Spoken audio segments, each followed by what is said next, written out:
Book your speaking slot, your virtual booth, and get tickets to attend now.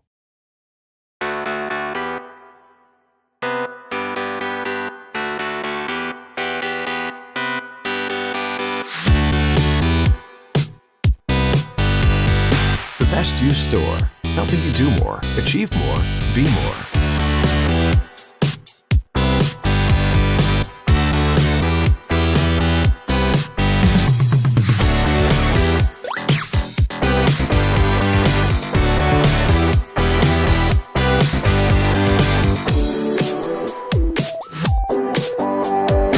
store.thebestyou.co.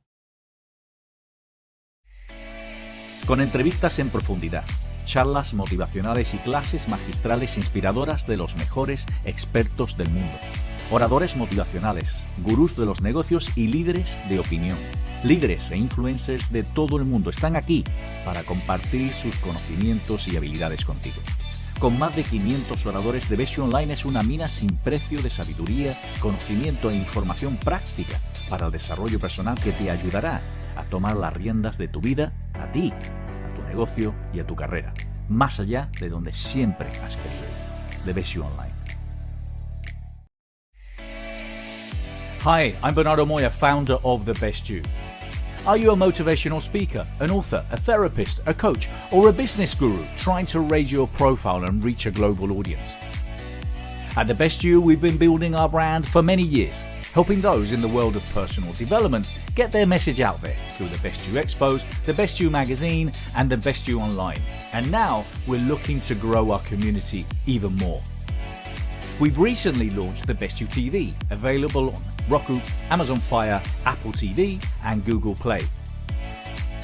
So now by partnering with us, you can get your show on the Best You TV, you can contribute to the Best You magazine, add your courses to the Best You Online, and join us at one of the Best You virtual expos happening around the world. Expand your brand and join a growing community that believes that everyone deserves a life without limits.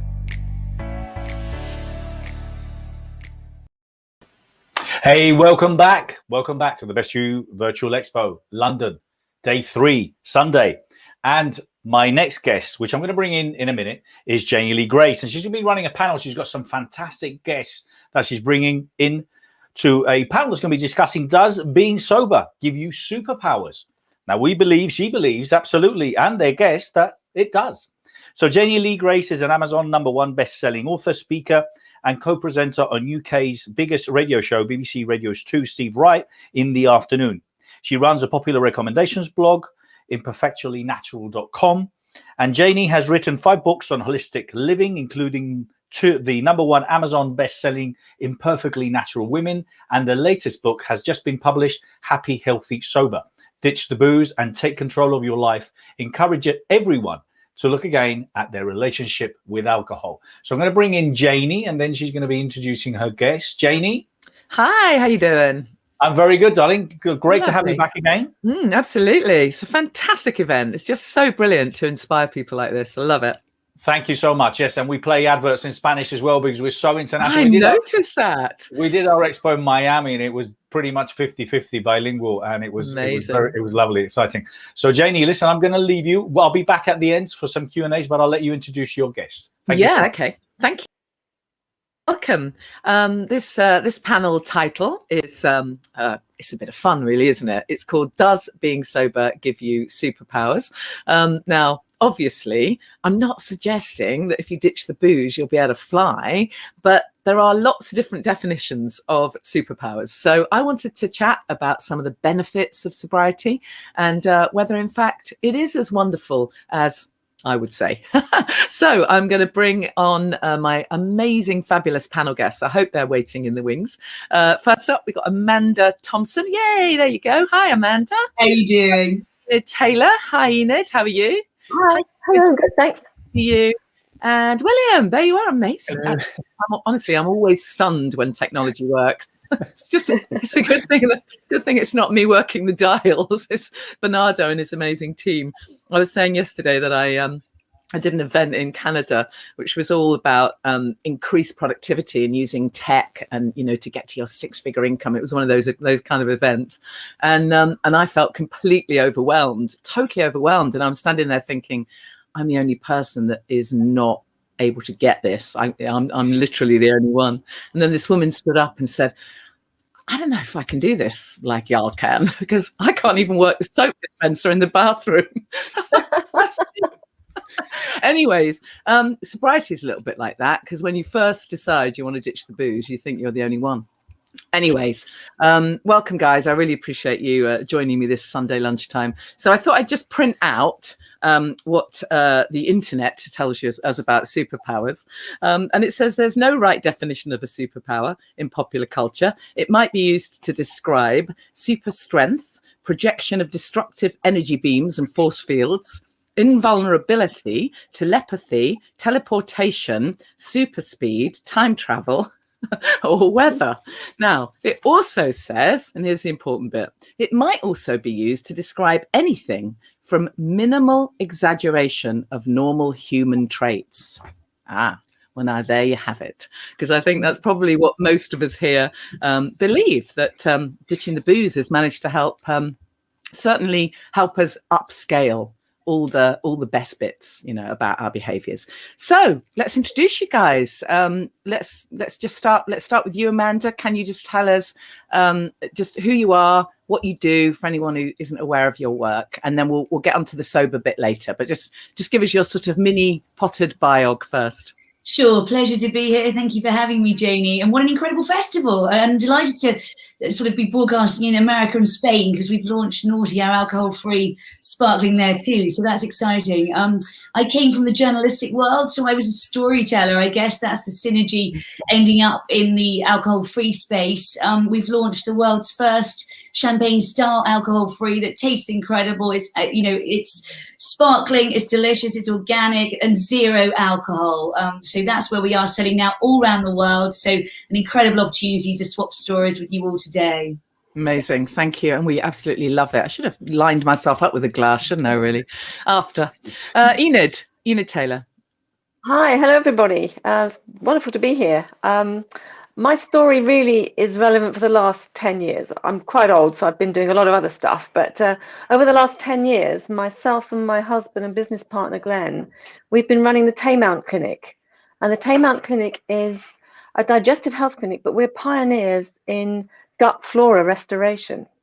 We take the living microbiome from your lower gut, from a healthy host and healthy donor, and transplant it into somebody who needs their gut flora restoring. It's Sunday morning. I won't tell you how we do it, but it does have amazing restorative effects. So we're very privileged to be working in that space.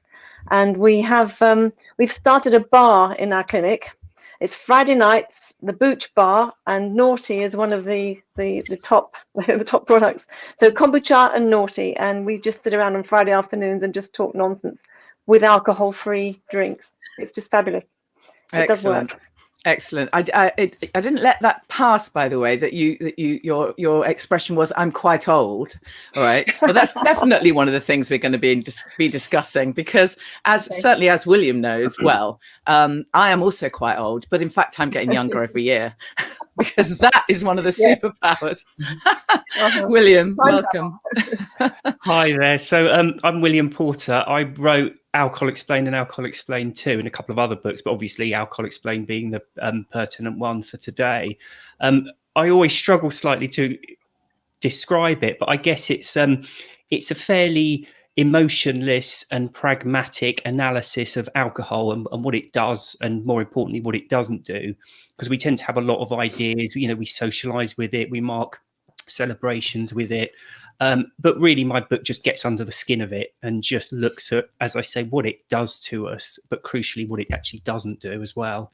That's what I absolutely love about your work, William, is that you provide that logic piece, and I'm there with all this sort of overexcitement and fluff, but you've got that kind of real grounded kind of, no, well, actually, this is the fact. So I really appreciate the stuff you've done for us in the Sober Club, because it gives that gravitas and weight to my sort of over enthusiastic take on everything. So thank you, Joseph.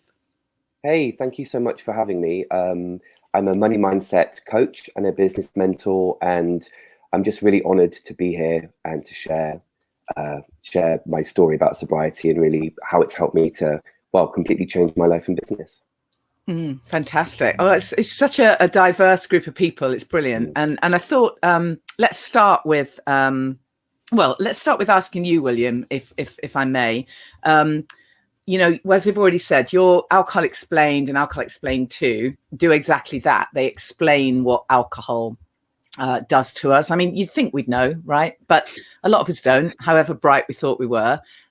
We did, all of us, I think, at one point, really think that alcohol was this amazing elixir that could make us feel confident, happy, sexy, sassy, but also amazingly, it could make us really relaxed and chilled. Funny that, eh? So we didn't all know what it did. But so if you could just give us a tiny bit of just a few facts that actually explain what alcohol actually is and what it does to the body. And then, if this is not too long a thing for you to address, how quickly we might start to feel better.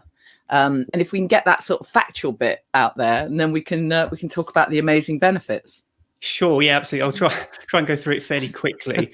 Just your whole book, just read it out in a few minutes would be good. 6 hours later, yeah. A good a place as any to start when we're talking about alcohol is the actual physiological effect it has on us. So it is a drug, and it's a sedative, it's a depressant.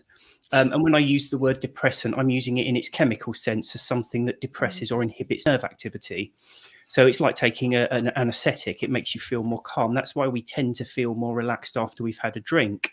So I think that much most people are kind of familiar with. But I think where it gets a bit more interesting is the human brain isn't just a passive lump of putty. It responds to the world around us. And crucially, it responds to drugs that we put inside ourselves. Now, the brain is always trying to maintain a kind of a chemical balance. It creates and secretes a lot of its own chemicals, drugs and hormones, and they all interplay with one another. And as I say, it creates this sort of this perfect balance. Now, the problem is when we introduce alcohol, which is a sedative, our brain reacts to it by numerous different ways. But what it amounts to is it becomes overly sensitive so that it can work under the sedating effects of the alcohol. Now, when the alcohol then wears off, there's a corresponding period of oversensitization where we feel slightly anxious and slightly out of sorts before the brain then gets back to normal. That's the main physiological effect of alcohol. There's a lot of different things we can talk about, but I think from the perspective that Janie was just talking about, one of the most important things to understand is how it impacts sleep. So sleep is has a huge impact on how we feel, how positive we are, our mental resilience. But a lot of people don't understand sleep. In fact, humans don't understand a lot about sleep. But what we do know is that sleep isn't just about falling unconscious for a few hours and waking up feeling fine. You have to go through certain sleep cycles. One of the main differentiating factors for these sleep cycles is how deeply unconscious you are. So, for example, there's something called deep sleep, which, as the name suggests, you're very deeply unconscious. But then right up at the other end of the scale, there's something called REM sleep. Now, when they've done studies on people and attached sensors to their brain and monitored them through REM sleep, their brain lights up almost as if they're fully awake. So what you need to bear in mind when we're talking about sleep, your body, you go through different sleep cycles. And one of the big differentiators is how deeply asleep or almost awake you are.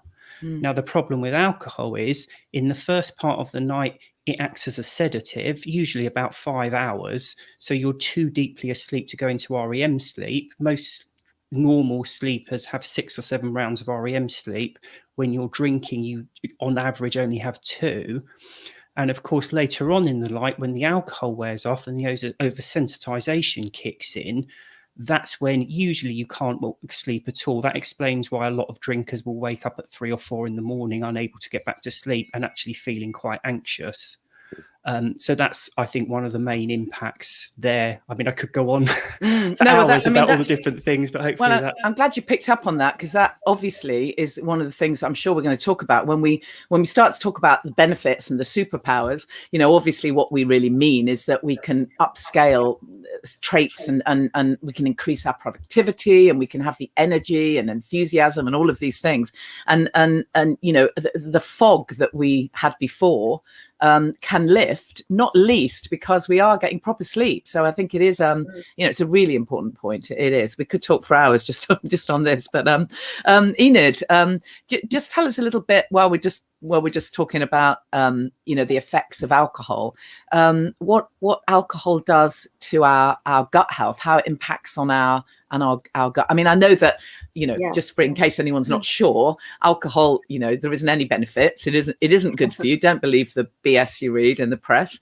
And not only is it not good for you, it's linked to, I don't know, God knows, 200 different illnesses and loads of cancers. And one of the issues is its impact on the gut health. So yeah, tell us a little bit about that, Enid. Of course, our focus is the gut flora, but we're beginning to realize now that gut flora kind of has a ripple effect through the whole body. Health starts in the gut. So whatever upsets your gut is going to upset the rest of your body eventually, either immediately or systemically. Alcohol, if you wipe your surfaces with alcohol, you're killing bugs. You know, alcohol wipes, they are designed to kill microbes. So you can imagine if you're tipping it down your throat, you're actually starting to kill on contact. But it's much more sinister than that. We all know that excessive drinking causes liver damage. The liver is trying so hard to detoxify this poison that you've put in the body, and it will start flushing out a lot of bile, and that upsets the sort of the pH balance in the gut.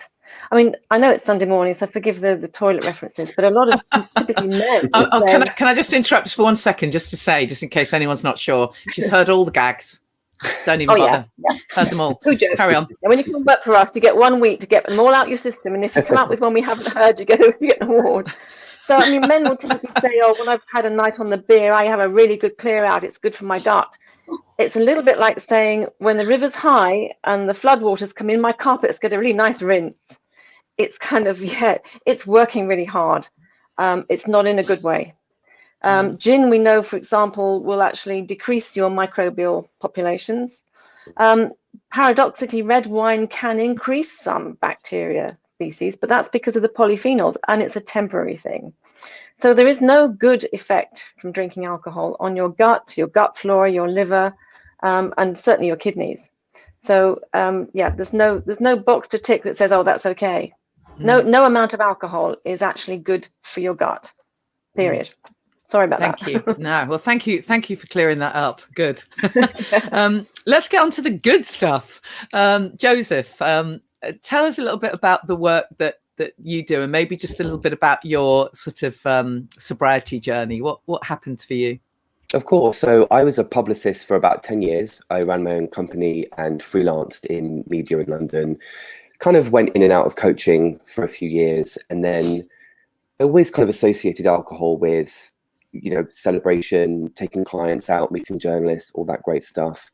And then a few years ago, a number of things happened, and I decided to go back into coaching, and I founded the company Money, Mindset and Strategy. So we coach people on releasing limiting beliefs about money, getting comfortable, charging well for their services. And we also do coach training and certification. When I was kind of relaunching that, I'd actually just got sober. I decided to completely stop the booze. And the most amazing things happened. All the things I'd been putting off doing for months and just couldn't seem to break through seemed to, as if by magic, happen much quicker. My intuition came back. I was more focused. And I really noticed that, you know, it was part of the work I was doing was to inspire other people and, of course, empower them.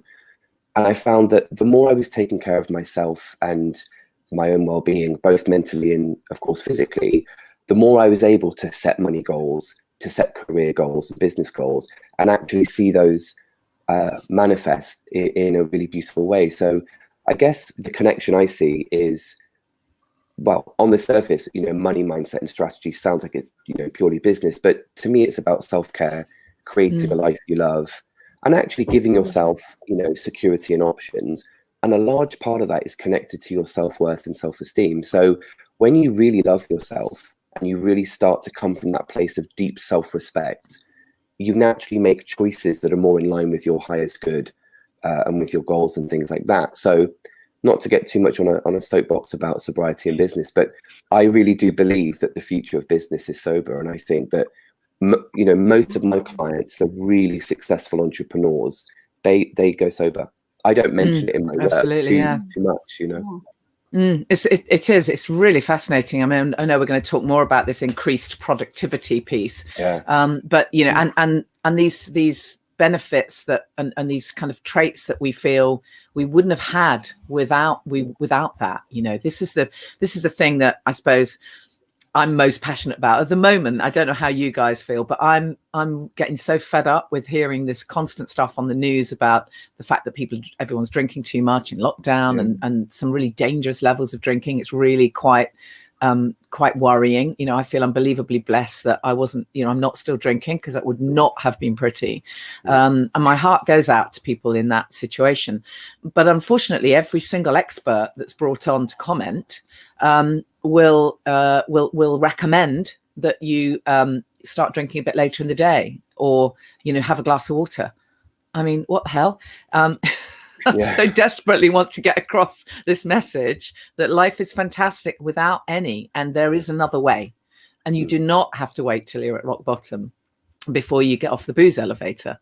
And what I think would be great to just discuss here, today is all these amazing reasons why that is such a good idea, because no one told me, just like it's not being spoken about much now in mainstream media. No one told me how fantastic life could be without booze.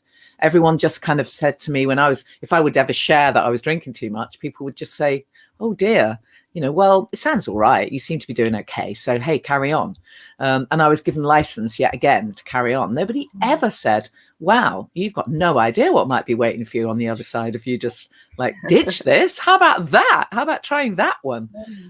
Anyways, we're all living proof of that, which is great. Amanda, tell us a bit about your own personal story. What happened to you when you before you brought out your fabulous drink?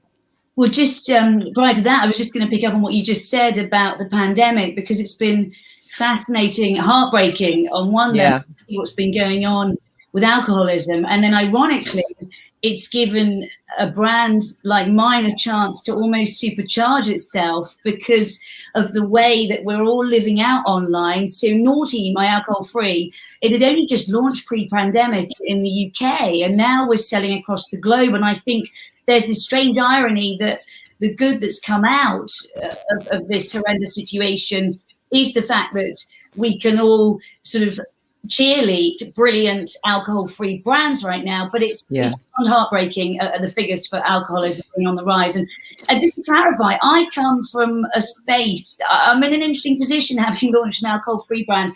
I came to launch an alcohol-free brand because of my love of alcohol, which sounds like a really strange oxymoron, but stay with me. For me, I was a champagne snob, and there was something about a really beautiful pop of a cork, the glassware, the pouring of the bubbles, the sip and the taste as they hit my lips. And that really, once I started to break that down, became an obsession. Could I party? Could I recreate that without alcohol? So that was the starting point for my business, was could I party without alcohol? And a lot of the alcohol-free brands out there were historically very beer-based, and I've never been a beer girl. And then we were getting somewhere with the alcohol-free spirits around the world, a trend that's been built in London. But champagne was my buzz, and I think we've talked about that ritual and that celebration. And of course, champagne, sparkling wine, is really at the heart of that. And so that became my Willy Wonka-like obsession on the journey to create Naughty. But truthfully, I cannot tell you all how depressing it was, because it's very hard to do. So to create something that tastes really damn good, because for me it had to really taste good, as well as hitting the touch points of being organic, being vegan, being halal certified.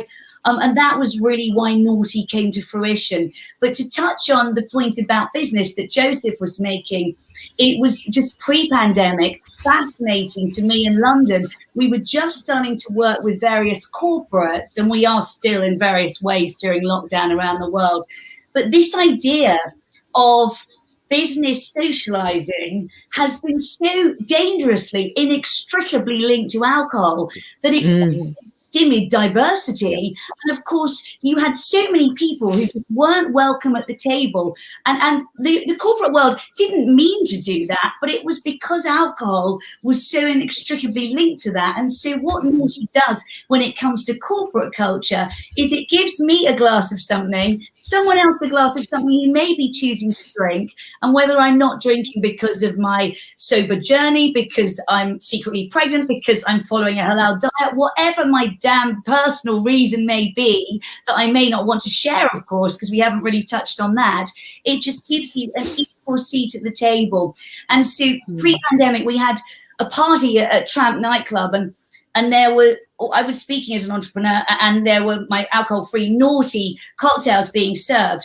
And it turned out that all of the guests, a lot of them were still drinkers, and they were choosing these cocktails. And then there was this moment when the noise levels started to rise, and I got up to do my speech, and I was chatting, and I said, "Oh, obviously you're all enjoying your Naughty alcohol-free cocktails." And there was this palpable gasp. Because I hadn't realised. A real hallelujah moment. And I thought, we can party without alcohol, because us Brits, I mean, my American friends are better at this, but us Brits know that half the time, if you haven't got a glass, you don't feel welcome at the party. And that really was the magic moment for me. So going back to the superpower element, that for me has proved the possibility of respecting the ritual that so many of us want. And my other thing is about not feeling less than and not being pejorative. And I think so many sort of the approaches to the alcohol-free world have been like, oh, you've got this if you're not drinking, or oh, you can try this and it doesn't taste great and it's a bit of an afterthought. And the whole thing with Naughty is it tastes incredible. Have Naughty. It happens to be zero alcohol. So whichever way you want to approach it, I believe that is the new exciting world of alcohol-free, where no one should feel like it's a sacrifice. It's actually something really special and exciting. So whether you're doing it just occasionally or whether you're doing it full time, I believe that those who come on board occasionally, I look at like the vegan movement maybe 10, 20 years ago, because I've been always plant-based, and it was quite radical in the 70s when my mother brought me up. But it's almost like if you're saying now you're alcohol-free, it's actually very fashionable. And so we're getting to this incredible tipping point. And I think we've got to make sure that we don't make those who are still choosing sometimes to drink not feel welcome at the table. It should be like everybody wants a seat at this table because it's exciting. And that is why I think it's a superpower, quite frankly. Well, I agree. And most of you know my mantra that I trot out the whole time is keep the ritual, change the ingredients. Absolutely do what you were going to do anyway, because that can be the stumbling block for many people when they want to ditch the booze, is that they're really nervous about the fact that what will they do at 6 o'clock when they always have a drink with their partner? They don't want to end that relationship. They don't want that to feel awkward. Well, absolutely still have a drink. Just have a beautiful glass and something lovely in it that's alcohol free. And I think you're absolutely right. It is this piece about, won't it be great when it's as normal to choose not to drink as to choose to drink? All good, but the options available. And that's, is what's so amazing about your brand. And in the early weeks and months for me, it was very awkward. I can't pretend it wasn't. When I went to functions, because I didn't even tell anyone, don't recommend that, but I didn't. I now know you really need to get connected, but I felt such a sense of shame, that bizarre thing, that I didn't tell anyone, but I still carried on my normal life, which was, in the days when we used to go out, right? Remember that? Yeah. Just anyway, I went to a few parties and functions, and literally one of them was a big health event, really big natural health event, and the only thing on offer was red wine, white wine, and in this instance, I don't even think there's the warm orange juice. Interestingly enough, I think it was you could go and get water from the dispenser. I was incensed. I was absolutely furious. And I had to actually say to them, if I'd have been bringing with me, Elton John tonight and Russell Brand and Zoe Ball and Kim Kardashian and Kate, I could go on and on and on. Would you have been cool about us giving them a paper cup and asking them to go to the water dispenser on account of they don't want you, your crap wine and beer? It was just bizarre. So the hospitality industry has some stepping up to do still. But anyways, obviously your brand is helping massively with that. It's incredible. Let's get back to our superpowers for a moment then, and some of the amazing benefits. And of course, we're talking about, the way that we can, when we talk about superpowers, I don't think that any of this comes in instantly either. It can take a while. I think one of the things that I was most surprised was to find that I didn't instantly drop 2 stone and feel amazing on week 1. Hell, what's that about? It actually took a while. And as William was saying, the sleep didn't come for ages. But over time, I think what happens is this sobriety gives you gifts and enables you to kind of upscale the parts of your personality that perhaps were there and hidden.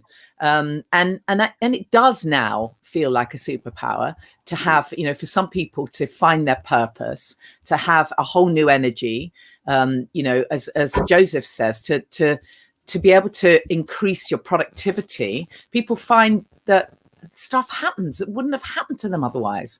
And I just want to go back briefly to this point that I made, or Enid made it earlier, and I jokingly picked up on it about getting younger. And William, please tell me scientifically that it's true. Or is it just that I don't care anymore? I'm not sure it turns the clock back specifically. Although, to be honest, I did find I had quite a lot of grey hair in my late 30s, and having stopped, it's kind of coming back now in my mid 40s, but not There's quite. There's a superpower. Yeah, absolutely. I think one of the big things with it, and the reason it feels like a superpower, is because we spend so long being below par with things. Exactly. So again, it all sort of comes back to that physiological reaction. But if you're drinking regularly or most days of the week, even if you're only drinking 1 or 2, it's interrupting your sleep. If you're drinking every day, you're going through the next day feeling slightly tired. There will be an element of anxiety which is left over from the previous drinks. Most people aren't even aware of it, but it is there. And what we find is then when we sit down and we have that glass of wine in the evening or whatever it is a lovely feeling. But it's a lovely feeling because it's firstly correcting a chemical balance that it caused previously. So it's anaesthetizing that anxiety. And of course, the other thing it does is anesthetize the tiredness. So we feel hugely better for having that evening glass of wine, but it's not actually giving anything to us. It's taking something from us and then sort of partially restoring it. And I think, to be honest, Joseph probably articulated it so fantastically by saying, things just started to fall into place. It's not an accident. When you're sleeping properly and when the chemical balance of your brain is where it should be, you are at your most confident and your most resilient. And some people are more confident or resilient than others, but you are at your best, because I found exactly the same thing. I found that when I was drinking regularly, I was very easily overwhelmed by problems. Yeah, easily. People say throw your toys out the pram, and I get into a tantrum, and it all felt a bit too much, and I just couldn't really get on with it. But now, having a few years sobriety under my belt, of course, it happens occasionally, but it takes so much more to derail me now. And it is just as simple as having had years of, and it's not all good sleep, because of course there's always things like children and alarms going off and something, but on the whole, it's good quality sleep, and that chemical balance being back to where it should be. Exactly. And you touch on that anxiety piece, and again, that the link between alcohol and anxiety just cannot be denied. And we're not saying that everyone will instantly, that by stopping drinking, you'll cure all anxiety and depression, of course not, but there's no doubt it exacerbates it massively. And that was one of the most massive changes for me, was that reduction in anxiety that I didn't even know I had until I didn't anymore. Yeah. On Joseph, on that note, when we talk about these benefits, these superpowers of starting to feel like we have more energy, like we can be more resilient, that we can go after our dreams, our purpose, and all of these sort of positive things. Often the reason that we weren't able to find those before is because of our limiting beliefs, and because of the little voice in the head saying, you're not good enough. Who the hell do you think you are to write a book, start a business, start a charity? Don't be ridiculous. We've all got that inner voice, right? Yeah. And you alluded to this when you were talking about, the limiting beliefs around money, of course, which is, so many of us have that.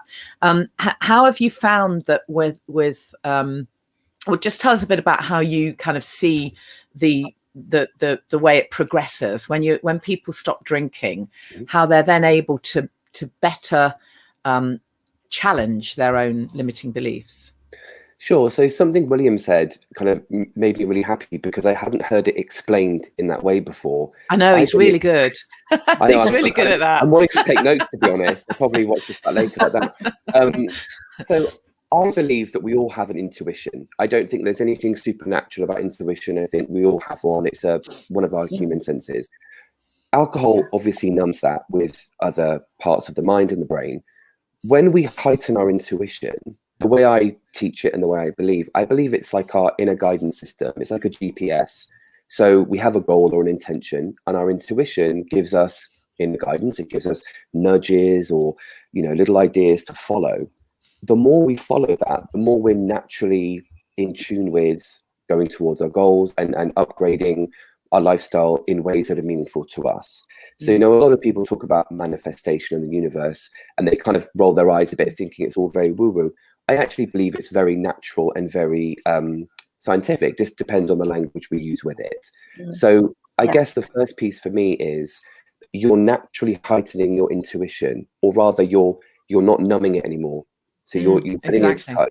And that's really one of the biggest things I noticed when I got sober and I relaunched my coaching business.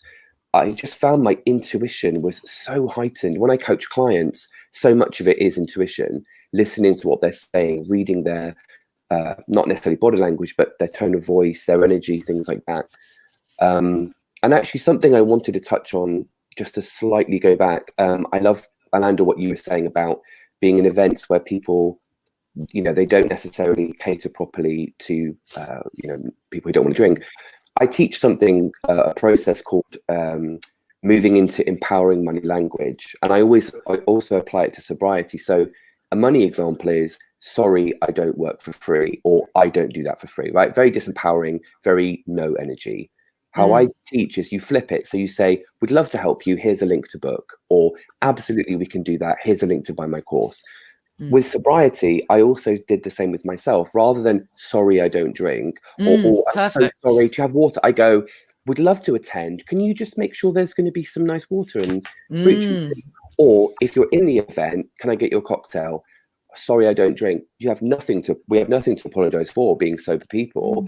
So what I do is I flip it into empowering language. I go, I'd love something. Can you just make sure it's alcohol free? Thank you.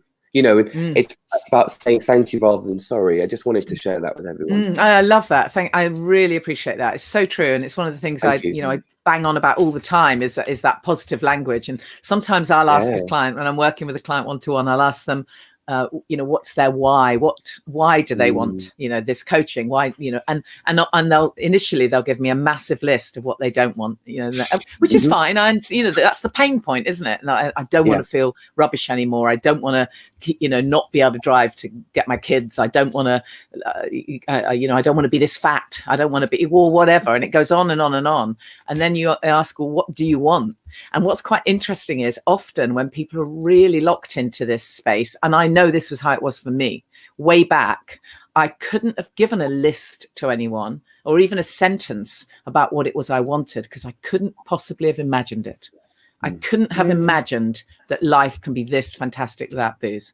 All I could think of was, well, I've got to stop because I don't want to be that whole long list. I had no concept of this inspirational, this bunch of superpowers. I couldn't see it, and that's why this work's so important, right? Because all of us are are able to drip feed those bits of inspiration for people. So yeah, I absolutely love it. So let's shall we have a bunch of just people chip in with the benefits that you found personally. So this is for you personally. Yes, Enid, yeah. Can I just say here, I didn't see Janie for several months. It must have been almost a year while she was on this sober journey. You know how sometimes you just get busy. And when I did see her again, I accused her of not being natural. And I said, "You've had work done, haven't you?" Yeah, you see, I told you I got younger. I thought she wasn't being true to her natural philosophy. She'd gone and had some surgery done. But that's probably pertinent, isn't it? I was thinking about that when William was talking and when you were asking the question. Dehydration of skin, William, yeah, more about is a key element. And so probably Jane did look younger in that sense. Of course, it does affect the skin greatly, doesn't it? So I don't know if you want to mention what it does to the skin, William. Well, I mean, the dehydration is a whole separate issue. But yeah, of course, it impacts the skin massively. But then, of course, don't forget that alcohol, as Enid was saying, as an actual chemical, it's poisonous to living things, and it tastes foul. So anyone who says, I like drinking alcohol, they don't like drinking alcohol. They like drinking the grape juice or, all the other flavors that are in it. So it's massively poisonous for us. It causes dehydration, but of course the other thing is to make it palatable, we put loads of sugar in it. So not only does it dehydrate you, but you're consuming huge amounts of refined sugar, which is why there's this big link between drinking and diabetes, which is a whole separate issue. And of course, probably Janie will tell you a bit more about how refined sugar will impact how you look, but from an aging perspective as well. The more pressure, and again, this is oversimplifying it probably massively, but the more pressure you put on your body, the more it ages. And alcohol puts huge amounts of pressure on our body. One of the ways it does that is it increases the heart rate. So when you have a drink, your heart rate goes up. Now, this isn't an all or nothing. Obviously, the more you drink, the more your heart increases. But even 1 or 2 glasses will increase your heart rate. Now, you often see these ridiculous memes on Facebook where it says, increases your heart rate, like that's a good thing, but it isn't. When your heart rate increases, your body tells you to slow down and stop. And the quicker your heart rate is going, the more you want to sit down and rest, which is why a lot of the time drinkers are lacking in energy. It's not just the sleep, it's the effect on your heart rate, making you feel tired. Now, that has a knock-on effect on exercise, but tying it all round, that's one of my big superpowers. I have more energy now in my mid-40s than I did in my mid-30s or even mid-20s. And it's not just the sleep, it's that impact on heart rate. Yeah, brilliant. Well, you've kicked us off then, William. You've got loads more energy and for your fitness. Let's have a few more. Just individually, just tell us something that's happened for you personally, something quite a specific benefit for you personally. I think Can I go first? Oh yeah, go. I think my superpower is being the most intelligent person in the room. Now that sounds like a boast, but have you experienced where you all get together when we used to have gatherings and you start making intellectual conversation and you're all like sort of, graduate level, having talks about politics or philosophy or whatever, and then everyone else is drinking and gradually the IQ drops. They go to high school, then they go to primary school, then they end up in the nursery. And you feel like you're the only one left that's a grown-up. And you watch the IQ of the room drop, and that's really quite distressing. But I think, speaking personally, I have been sober for 18 months. I'm beginning to lose count, which is a good thing, I think. In that 18 months, we have had the most amazing challenges in the clinic. We've had MHRA, we have CQC, we've had to get all the documentation ready to get the clinic in compliance. Now, I'm in my mid-60s. I don't think I would be mentally capable of the amount of work and stress that we've had to cope with if I was battling hangovers as well. And certainly postmenopausally, I was prone to migraine. And if I drank, I would guarantee that I would wipe out the very next day. So by not drinking, or by drinking Fabulous Naughty, it actually has allowed me to carry on functioning at tip-top level. And I have to say, we got the notification on Thursday that we've got our CQC registration. Amazing. And I sat down with a bottle of Naughty and I drank the whole thing myself. And I felt really greedy and really indulgent. No guilt. Yeah. No guilt. So for you, absolute resilience then, because, I know, and I know Enid well, and I know you've had a lot of challenges and some personal challenges, and but unfortunately, I mean, one thing we should caveat this whole panel with is that being sober doesn't mean life becomes perfect. That's not realistic. It's not realistic. Damn it. Sadly, yes, sadly.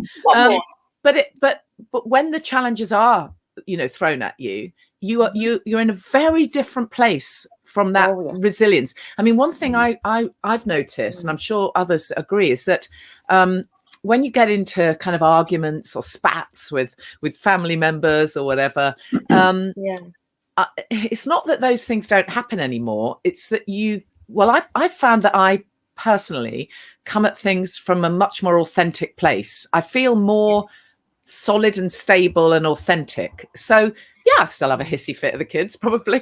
But if I get something wrong, I'll also apologize. Whereas before, I think I was always on the back foot. I think whatever the argument was, there was always this feeling that, well, I'm not quite who I say I am anyway. There's always that little voice kind of, well, you're not really quite who you're meant to be. I mean, I really wasn't, because I was meant to be queen of holistic living and caning the booze. So I don't know if anyone else has found that. It's interesting, this superpower, if you like, of becoming authentic, of becoming who you are. And here's the really cool one as well, which I'm sure Joseph will agree. Once you ditch the booze, you can actually start to love yourself, which again for me was something that only happened for other people. And you're not letting this alcoholic emotional monster rampage around the room, and then the next morning you can't understand why people aren't speaking to you. Well, what did I do? What did I say? I've had a few of those, and they're not very nice because you don't remember what you've done. So you can't take ownership of it if you can't remember it. So being free from that monster is an absolute relief. Okay, good. So we've got resilience. If we were counting words, we've got a few there. Amanda, carry on. I was going to say patience. Picking up Patience. on what you were saying, Janie, I think patience is definitely relevant to me. Just to clarify and put it out there, I do still have the occasional drink. So I just, but it's very interesting, the transition I've made with my brand, which is going front-facing alcohol-free. And so I'm now drinking a lot less. I'm talking a lot more in this thought leadership space, and therefore I'm questioning where I stand, even with the occasional drink. Now, I guess it's made me more self-accountable. My fuse is definitely longer. Like a lot of entrepreneurs, I suffer I've never been diagnosed, but I would arguably say mild ADHD. I mean, we're quite famous in the entrepreneurial space for jumping around concentration. Type personality. For neurodiversity, that perhaps, there's a different conversation. But I think in terms of the focus piece, I'm sure you'd recognise there's no getting away from it, helping with the focus piece. But actually, the other positive thing I was going to just mention that I'm finding as someone who was working in the fine wine space prior is the community. And because of the pandemic, I'm online every day with people all around the world, our new partners in America, Spain, wherever, Australia, all kinds, Iceland, wherever we've launched. And it's such an incredible community. And going back to my point about how it used to be seen as a little sort of like veganism was viewed, I'm recognizing that the alcohol-free community, or those who are just embracing balance, even who are still drinking sometimes, the no-low community, as they coin it in the US, are so welcome, so inclusive, and so positive. And so I think that for me has just been the biggest, most exciting development. And so I'd urge anyone sort of who's watching and thinking about this space, whoever you reach out to, obviously Janie does incredible work in the space, William, a lot of you do, but I just find that the community are so positive. And for me, that goes back to this moral of, can we party without alcohol? Let's make it a really fun thing and not a less than thing. So that I keep coming back to that, I suppose, as the most exciting metaphor for me about being alcohol free or embracing that. Yeah, I think the fun piece is really, really important. I've often said that, you know, I really genuinely believe that the alcohol steals your joy. It really, really does. I really think towards the end of my kind of drinking days, my world had got quite small. And I felt kind of a bit fearful about everything. And I had no idea how to have fun. I didn't know what it meant. I genuinely didn't know what it meant. I would choose, you know, staying and having a glass of wine over anything. You know, I remember the kids sort of saying, "Oh, shall we go bowling?" It's like, well, why would I want to do that? I can't get a decent glass of wine there. You know, there's only going to be Coke on offer. Like, why would I want to do that? I mean, I had no sense of joy. It literally stripped away every bit of my joy. And that really is a superpower, just to get that back, to just get that sense of optimism. Well, don't you think now, Janie, and everybody, you know, in 2020 with the pandemic, you know, nobody can argue that the link with mental health and alcohol is exactly heartbreakingly tied. And so I think that is looking to be a tipping point. And while there's that horrendous dichotomy that a lot of people are turning towards alcoholism, the fact that the alcohol-free movement is now firmly in the fashionable tipping point of coming into the mainstream, I think gives us all a real optimism. It does. It does. Yeah. William, tell us about something personal for you, something else. I know you mentioned that you got your energy and your sporting prowess or your fitness. I think, to be honest, the biggest thing is probably parenting. So I've got an 8 and a 9-year-old at the moment.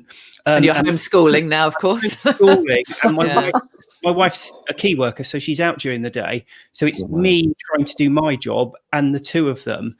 And something I find quite fascinating is, you know, when the lockdown was first announced again in January, and we have the school WhatsApp groups, and everyone was jumping on saying, well, that's dry January up the pan. Yeah, exactly. Everyone did that, didn't they? Or 8:05 after Boris's speech. Yeah. But for me, it was the complete opposite, because I think parenting, and it's a funny thing, people sort of justify it by saying, you know, oh, it doesn't affect my parenting, I'm a good parent anyway. But certainly for me, parenting isn't about being good or bad. It's just about doing the best you can. I don't think it's a level of perfection. You just do your best. Yeah. And for me, and it's sort of recapping the points before, but the two things that alcohol robbed me of was patience and energy. Yeah. And I think homeschooling two very active young boys, you need more than anything else patience and energy. Absolutely. So it's and you need to be able to be present for your kids. And I think, you know, I've said on other panels and things that's the only regret I have. I only have one regret, and that is I didn't do this sooner, you know, so that I could have been more present for my kids when they were younger. Yeah, that's amazing. Joseph, tell us some of your personal benefits. I think one of the ones that comes up for me was about fun. So about 6 months ago, I moved to Ibiza. I've always wanted to live here. I grew up here partly as a child, and I was watching the sunset the other evening, and everything here was closed as well. We're in a kind of lockdown. And I had this moment where I realized, and I don't mind sharing such a vulnerable thing, but I remember thinking, for so many years, I would have been hungover now. Watching this, I would have been hungover or wondering where the bar is. Like you said, you know, where can I get a glass of wine? I would have been meeting clients or potential clients thinking, should we go to the bar and get a cocktail? And I feel like I'm able to look at things now with this real beauty, and I'm able to really connect with them without having a hangover or wanting to look for the bar. I can just sit there. And even with daily things, I feel like I can enjoy things more without either having a hangover or wondering where the drink is or assuming it's not a fun event because it's not a bar. Like, wow. And something that I was talking about with a client on Friday, one of my kind of private coaching clients. We coach a lot on like, what's your next level? What are your next level money goals? What does a step up look like for you and your brand? And I said something which I think applies to obviously all of us.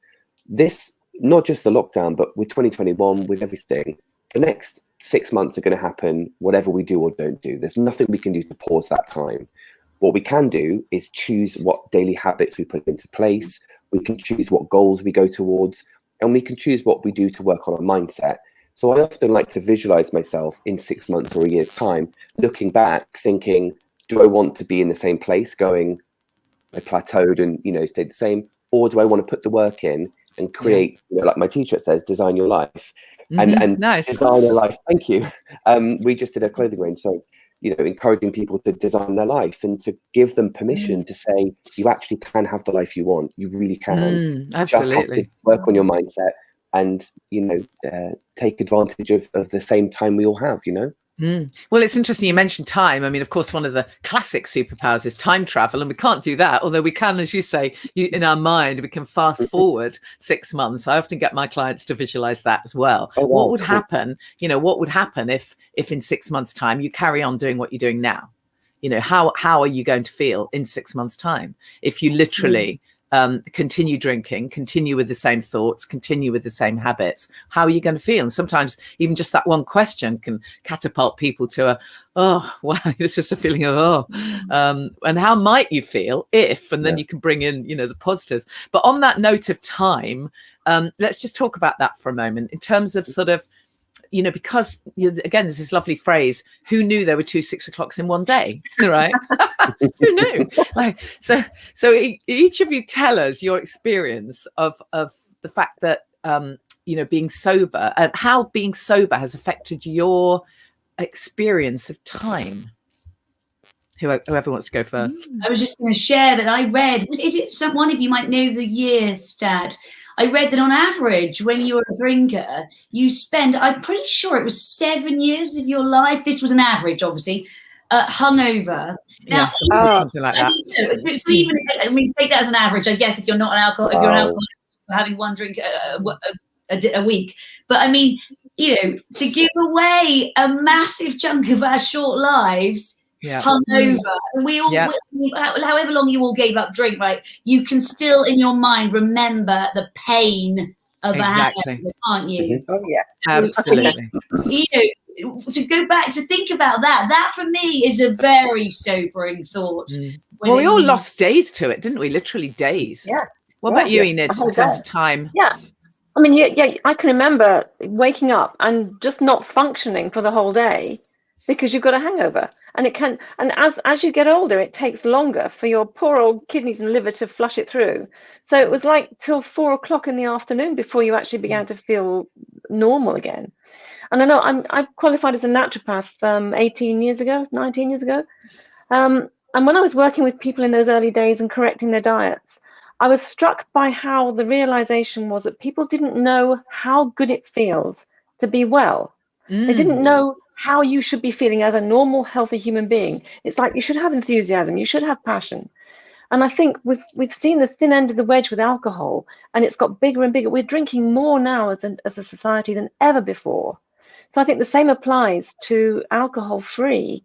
People don't realize how good you should feel when you're not drinking, when you're not eating absolute rubbish. Because human beings are innovators. Look at the civilizations we've done in the millennia. We are clever creatures. But if we're numbing out with alcohol and numbing out with bad foods, we're not giving our true humanity its chance. We are capable of amazing things. I know. And let's take away the poisoning and let that passion and that creativity flourish. And I think with each of you, everything that all of us have done, the way that you, as you say, you've got through your challenges and the amazing way your business has, I mean, I don't know if you'd have got through that stuff with the same, certainly, I don't know, but you tell me, but it's tough. I don't know if your business certainly couldn't have grown without your enthusiasm, Amanda, and Joseph with your coaching, and look at the books you're rocking out, William, in addition to doing stuff for me and the Sober Club. Thank you. And homeschooling and holding your job together, for goodness sake, it's incredible. And of course I've written my book during lockdown. How cool is that? That's my little lockdown legacy. So we have all managed to make the most of our time, and there's no doubt that that's a superpower. I just want to quickly read one something that somebody put on the Sober Club. I said I was going to be doing this panel, and I'm sure Wendy won't mind me using her name, and she says, I don't know that sobriety itself has given me superpowers, but sobriety has gifted me time, energy, resilience, curiosity, bravery, consistency, and chemical balance, which has been a powerful invitation and context within which to make the very most of my life and smash self-limiting beliefs, believe in myself, do other hard things, be kind to myself and others, and grow, grow, grow. Well, that's it right there, isn't it, really? We didn't need to bother to have done this. Thank you, Wendy. You know, and we were saying it's not that it's not just not drinking. You do need some proactivity. This is why, you know, for anyone who doesn't already know, I run the Sober Club, and it is for people who are sober curious and day one, but it's also for people that are on year 6, because it's not just about not drinking. It's about what's next. It's about, okay, so I've taken the poison away. Now what's there for me? Wow. And that's when we start to be able to find our superpowers and find how we can scale up, you know, the various traits and all the rest of it that are, you know, so important. Somebody else in the club said, I have a full-on job which hasn't got any less demanding, but now I deal with it so much better. It is about that, you know, somebody else said, it lifts the fog on our abilities so that we can then scale up. So but we've got a couple of questions in a moment, but just before we get to that, then let's just each of you just I don't know, just give us a parting thought, if you like, and then we'll take a few questions. So should we go around the other way? Joseph, do you want to go first? Yeah, I think I just feel really called to say, you know, wherever you are in your life right now, obviously my thing is specifically money, but wherever you're at in your life right now, and whatever goals you have that are meaningful for you, you really, you know, take it from me, I promise you, you can change your life in ways that you never thought possible. Give yourself permission to design your life, do the work on your mindset, take this, you know, proactive steps, but make your life your priority.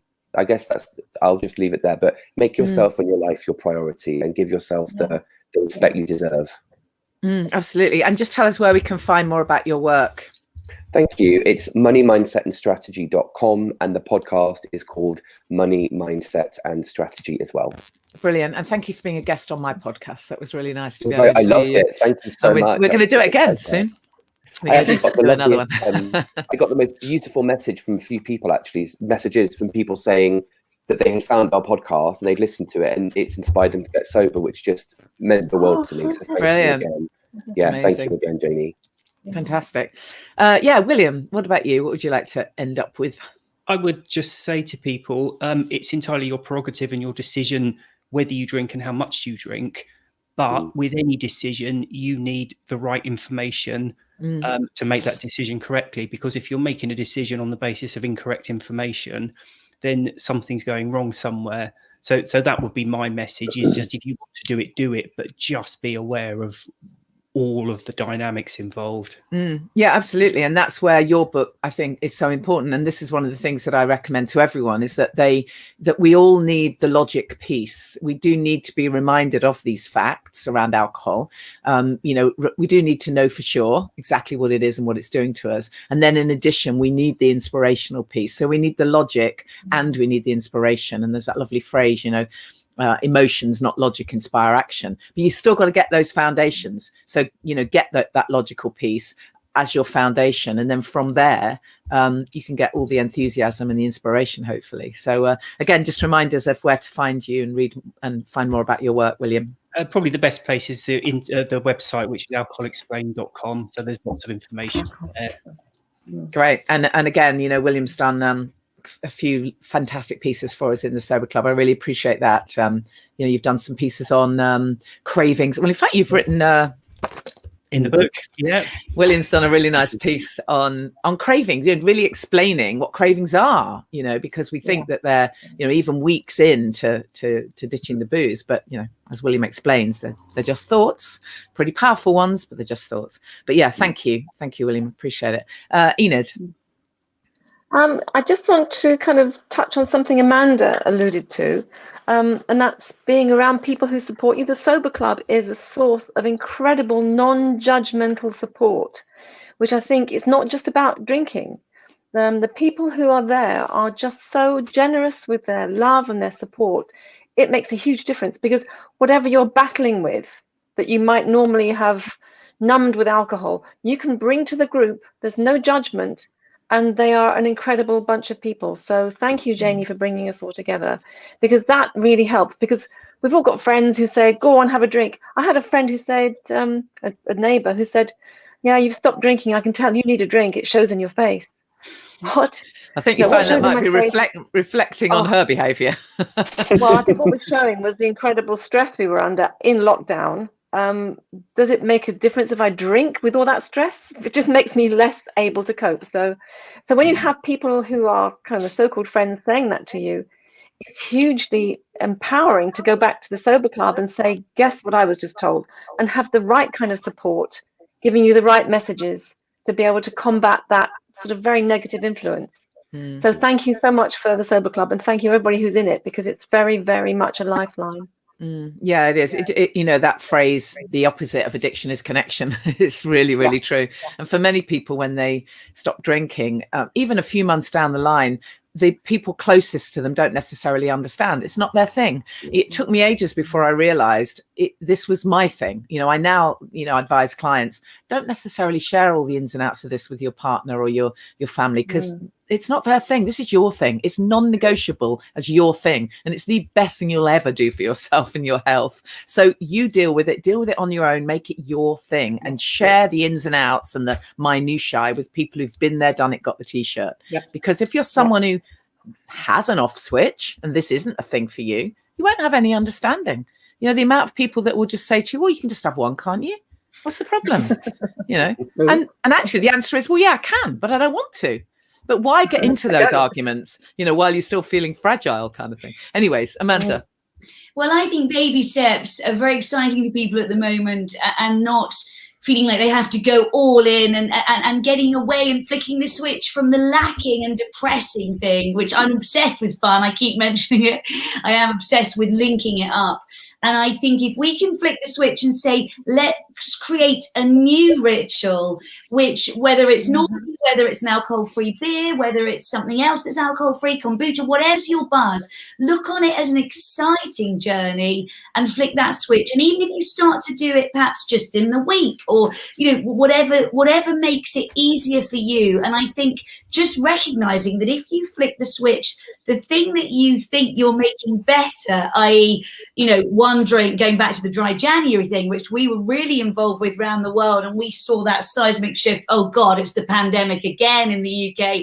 How can we do dry January? Well, actually, how can we still do it and recognize that it's going to help us get through this? So it's just about changing things, creating new rituals, and creating baby steps. Rome was not built in a day. And if it feels scary to you, just look at one day at a time, 2 days, and look on it as something that's really exciting and not something that's depressing. That for me is the biggest takeaway with flicking that switch to a new exciting world, and you not having to dive in with both feet, but just start to create your own rituals. And then you'll realize there's so many brilliant alcohol-free drinks out there that you can enjoy, that you can still have cocktail night. Just create an alcohol-free cocktail night, and then you start to realize, what is alcohol about for you?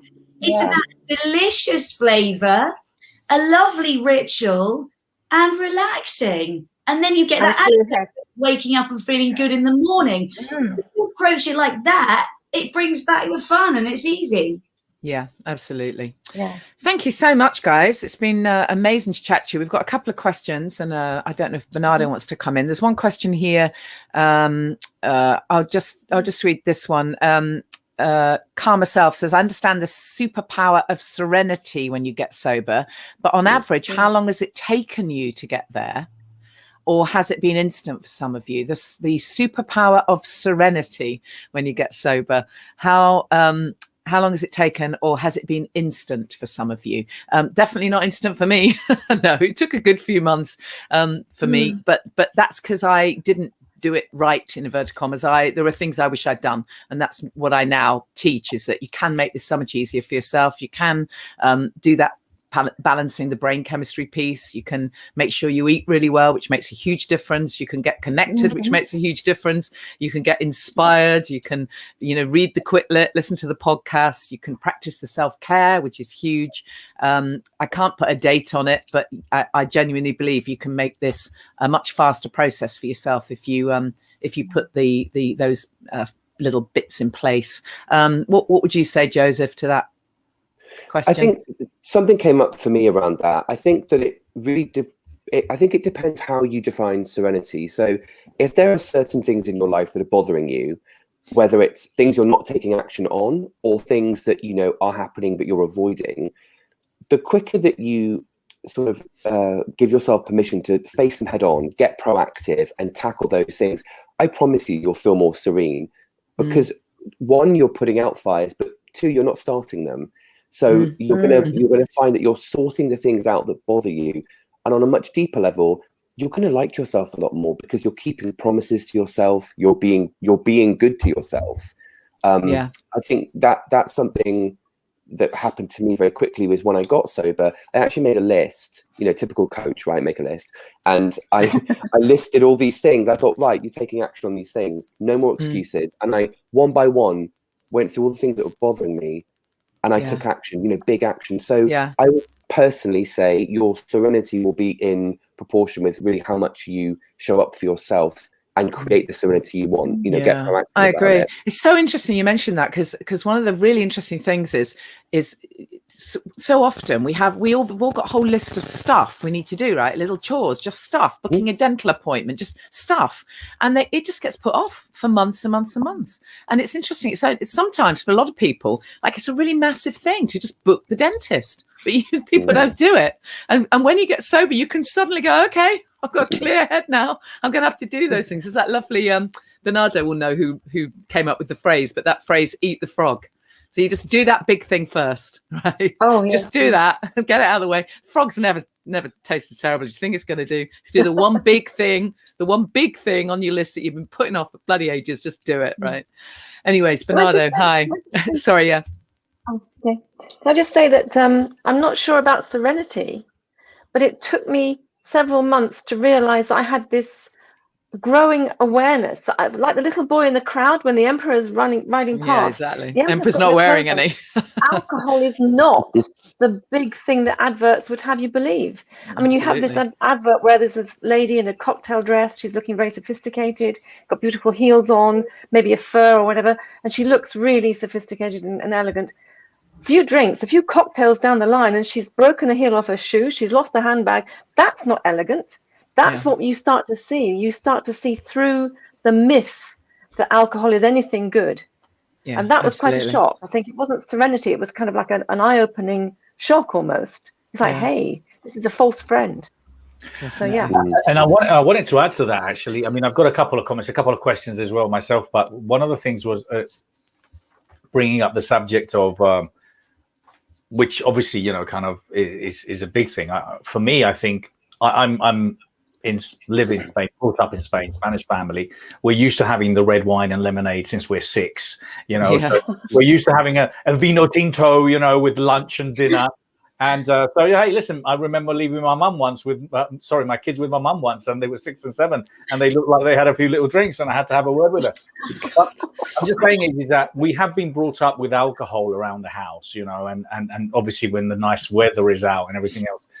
But there's always been a different feeling, I think, in Spain, our relationship with alcohol in comparison to, can I say, the UK. I mean, when you see a lot of these teenagers and these youth going out, you know, all, you know, scattered around the floor, you know, complete. And you look at the you know, the ambulances having to pick them up from the street. It's just terrible. And I think, you know, at the end of the day, people have to reflect, you know, and that's where I've never understood, you know, why would you not want to be in control in whatever situation you're in, you know? So I drink, but I always drink to a degree that, you know, okay, I can manage that. And now I'll stop drinking. And if I don't drink during the week, and if I fancy, I'll have a drink over the weekend. I don't have to have a drink. So I've got a different relationship with alcohol. But it does surprise me to see the culture around consuming massive amounts of alcohol in such a short period of time to completely lose control. I don't understand that. What would you say, William? William, what would you say to that? So cultural things are quite interesting. And we quite often hear about, for example, the French and in many ways the Spanish as well, because I think for the UK and the US, there is a binge drinking culture. And there's this perception that there's like a continental way of drinking, where it's almost you're a bit more in control. But actually, the interesting thing, the actual levels of alcohol dependency per head of the population per drinker are almost identical across the board. So drinking comes about, so problem drinking can come about obviously by binge drinking, but equally by regular drinking. You can become addicted to it in the same way. Yeah. So I think a lot of it is actually perception rather than reality. I think also, you know, I'm referring to losing control of, you know, no, of absolutely. drinking. I mean, I get it that obviously you drink for 60 years, and you know, you maybe consume, you know, the same, but I just find it interesting that people would drink to, and as you say, you know, you've been discussing and explaining, you know, what alcohol does to you quite rightly, but I just find it interesting that a lot of people do that and then just lose complete control, you know, of their lives. I honestly think it comes down to whether you've got an off switch. I really do. You know, I know I did a talk yesterday about this, but there was this US social worker called Jack Trimpe, and I did a lot of research around his work. So I found it fascinating. He was way ahead of his time, and he wrote a book called Rational Recovery, where he actually identified the addictive voice. You know, I mean, I know we now talk about inner talk and the inner voice and the inner critic and all that stuff. Years and years and years ago, before most of us were even talking about that stuff, he identified the addictive voice, and he just talks about how some people have it, but not everyone has it. But if you do have it, and I most certainly did, you know, it is literally like the devil on your shoulder, and it will tell you to go and have another drink when you don't even want another drink. I used to argue with my own addictive voice, you know, or the wine witch, call it what you like. I used to have an actual argument, say, well, I've had 3. And the voice would say, you need to finish it off. And so I'd go and finish it off. It's quite incredible. And then I've had therapists and healers and goodness knows who say to me, oh, well, maybe maybe you've got a little entity. Like, what? And it just goes on and on. But the reality is some people have an addictive voice. And if you do, and you don't have an off switch, then my tip would be, think about getting off the booze elevator before it hits rock bottom. Because while everything's great for you, you know, and you're managing, I was functioning perfectly fine, but I didn't have an off switch and I was going downhill slowly but surely. Okay. But my husband, for example, at the time, absolutely had an off switch. He had no idea what I meant when I said, have you not got a voice in your head? No, of course I haven't. He could absolutely have one glass on a Thursday and not have anything for another 3 weeks or a year. Can I ask, because I think you were talking about, and I'm interested about the subject. One of my favorite hashtags is no negativity, and no negativity in any form. So I was going to ask you, I think it was you, Annie, that was mentioning about your friend, you know, asking you about, oh, come on, you can have just one, you know, I mean, looks like you need a glass of white wine or whatever. What would your suggestion be regarding negative people? Because in my life, I just don't want any negativity in any shape, way, or form. And it doesn't matter what relationship you have with me. You could become an ex in front of friend. You know, you're out. What's your attitude towards people that are negative or you know, judgmental? Well, I mean, my thing is very non-judgmental, as we've all said. Yeah. But sorry, carry on. Yeah. I think sometimes you have to be quite brave. It's a bit like pruning a tree. You have to be prepared to let some people go with love and move on. And somebody said to me, if you look at your address book from 10 years ago and it's totally different from your address book today, well, you're growing. And sadly, we can't always take people with us at the same rate and the same pace. Always be prepared for them to catch you up. But it can be difficult to take a step away from people, and they can be family members. That's very, very painful. But actually, if you can do that, the Sober Club gives you a hand to hold while you're wondering whether you can do that. I mean, one of the things we do is we never try and tell other people not to drink. That's not what I'm doing. Not at all. That's why, you know, I start my talks by saying, ask yourself, would my life be better physically, emotionally without booze? And if the answer is no, I'm good. That's great. That's all job done. Absolutely great. It's ironic for us in 2021 to be thinking, if we were all in the real world together now and not virtually, which is lovely to be together, but if we were, hopefully next year, whenever, and we've all got a glass of something, conceptually, what should be the most interesting thing about us and our conversation? It should actually have nothing to do It's nothing to do with what's in the glass. On, should it? It should community, the conversation, and the glass and what's in it should only be relevant in terms of perhaps us discussing how delicious it is. That should be it. I mean, isn't it kind of sad to think if we're, that we can't be defined by something higher, which goes back to that wonderful sense of community I think we should all be focused on. Yeah. I think it's important then to find the tribe that you feel part of. And I think I said this to Janie some months ago. The Sober Club is a tribe. And if you feel that you're facing negativity from the tribe you're in, your family or your local friendship group, the Sober Club is a different tribe that you may feel you're gravitating towards. And they don't tell you to shed your friends or divorce your family, but they give you a sense of belonging and a sense of strength that you can actually then gently back these negative impulses from the friends that want you to be like them. It gives you the strength to say no and hold your space. And that's important.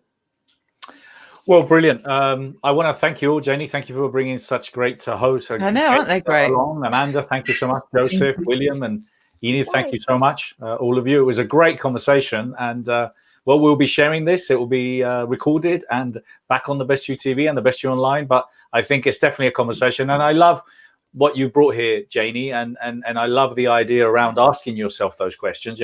Would your life be better? Could you become a better individual? How is my life affected by it? Those are the questions that people should be asking themselves. Absolutely. Thank you so much for inviting us. It feels so important to be able to bring this kind of conversation into a space where we're looking at improving all of who we are. That's what I love about the Best You. And obviously there's a lot of emphasis around brands and business and wealth and abundance. But, this is what's so cool about what we're talking about, because for me, it underpins it all. I now realize it underpins it all. So I'm really grateful to you, Bernardo, for including this, because it wouldn't have necessarily been a natural topic to bring. But actually, we're really grateful that you've included it. Well, no, thank you. No, I completely agree. My experience when it comes down to personal professional growth and having done so many events and so many speakers is, although coaching, mentoring, and obviously having the right mindset is important, but if you haven't got the right, if you're not congruent, i.e., you're a person that literally walks your talk, you're healthy, you have the right mindset, you exercise, you meditate. If you don't take care of yourself first, then you can't necessarily take care of anyone.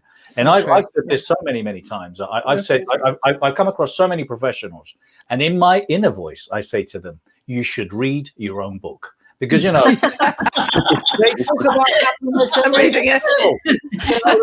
I'm reading it. I'm reading William's bit. Well, they talk about happiness. They're miserable. They talk about being confident. They've got no personality. It's kind of like, oh my God. So, and this is absolutely so essential, because being healthy, having the right mindset, the clear mindset, to be able to address and deal with what life throws at you is as you said, is one of the pillars of being an individual and personal growth. Yeah, totally. Brilliant. Thank you. Thank you so much. Thank you very much. Thank you. Thank you all. Thank you for being here. And what a great panel, what a great conversation. And yes, absolutely. I think these are questions that we should be asking. I know I ask myself these questions, and I go through stages in my life where personally I'm always looking at, what else could I do to improve my life? How can I become healthier? Do I drink too much? Could I drink less? And those are the kind of things that Jenny brought here today. Very, very interesting. And as you saw, there was quite a few some of the panelists there that, hey, have the casual drink, but then also they don't drink. And I think not be judgmental. That's one of the things. I think if you have someone that is there that does have a drink, well, don't judge. And if someone decides to, stop drinking, support. And, it's just, we've got this culture of, hey, you got to have a drink. Just have one. Come on, you need a drink. And the fact is they don't necessarily need it. So thank you so much, Jenny, for bringing that. Well, we've got, I've got a panel coming up in 5, 6, 7 minutes. And, these are all people that I've been working with. It's the Best You Legacy Club. These are all people that have been working with me all over the world, in Jordan, in Ireland, in the UK, in Switzerland, in the US.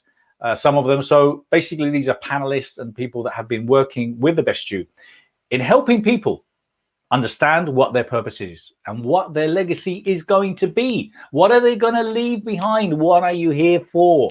Those are the questions. So we're going to play a quick commercial, and we'll be back in a few minutes, and I'll invite some of my guests to come along. Thank you so much. The Best You TV, a TV channel with only the best business leaders and influencers ready to help you rise to the top.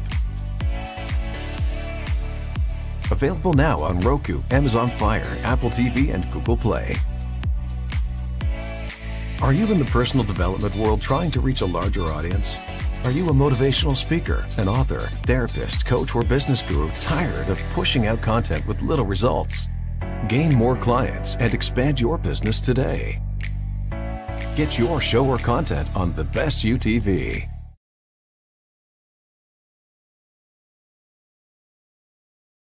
I was watching a DVD of Sid Banks, who's a Scottish welder who got enlightened and was sort of the philosopher behind what I do. And he just said something so simple that I'd heard before. But he said, every human being has innate mental health. And I was drinking a beer while he said it, and I, like out the nose. I don't know why, but I heard him. I got that was true even about me. And that was that moment I talked about at the beginning where I went, oh, I've spent all this time trying to not be depressed. And my second book, I was literally 10 days away from going out on tour to promote it, which was all about how to do stuff to handle your depression. And I suddenly saw beyond a shadow of a doubt, I was born happy. We were all, no, babies don't need therapy. We learn to be unhappy. And the truth is, the second we stop thinking the way that we've learned to think, we're right back to the default. That was both the best news I had ever had, because it meant I wasn't damaged and didn't need fixing. It was more like waking up from a dream. Like even if you have a nightmare, you don't have to go back after you wake up and fix what happened in it. I just woke up. And it was terrible because I was about to be on a book tour promoting something that I could now see was fundamentally incorrect. So I got through that. But I was never the same and my work was never the same because I could never look at somebody and see them as broken anymore. And I'd paid lip service to that. I mean, I'd said, oh yeah, you're not broken, you just have bad programming.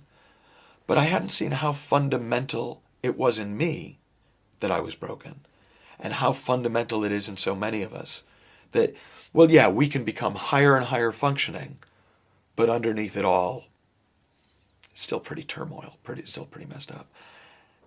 And it, I don't have a better word for it than blessing and grace. It was a blessing. It was grace to have that taken away from me, to see that that wasn't real. And what was beautiful about it was because it didn't come through a particular religious practice, I was able to talk to anyone about it. I didn't have to say, join this religion and then it will be taken off you. Because obviously we've heard stories like that. It was just through a deeper understanding of the mind. And I've just been committed to that work ever since. And the new book, The Inside Out Revolution, that's my first real attempt at going full out. Like Super Coach, I talked about what I'd learned from it in a way. In this book, I've just shared what it is I saw. And I hope, I know actually, because it's already happening, that other people will get to have that same experience. Are you sick and tired of struggling to get your career to where you want it to be? Working with the right coach can be a life-changing experience, and Bernardo Moya is changing lives all over the world. Learn how to create revenue streams, attract higher qualified clients consistently, market your brand, and promote your business to a global audience. Bernardo is one of the biggest names in the world of personal development. He is an entrepreneur, an author, a speaker, and a founder and chief inspirational officer of the Best You Corporation. So fast track your career now.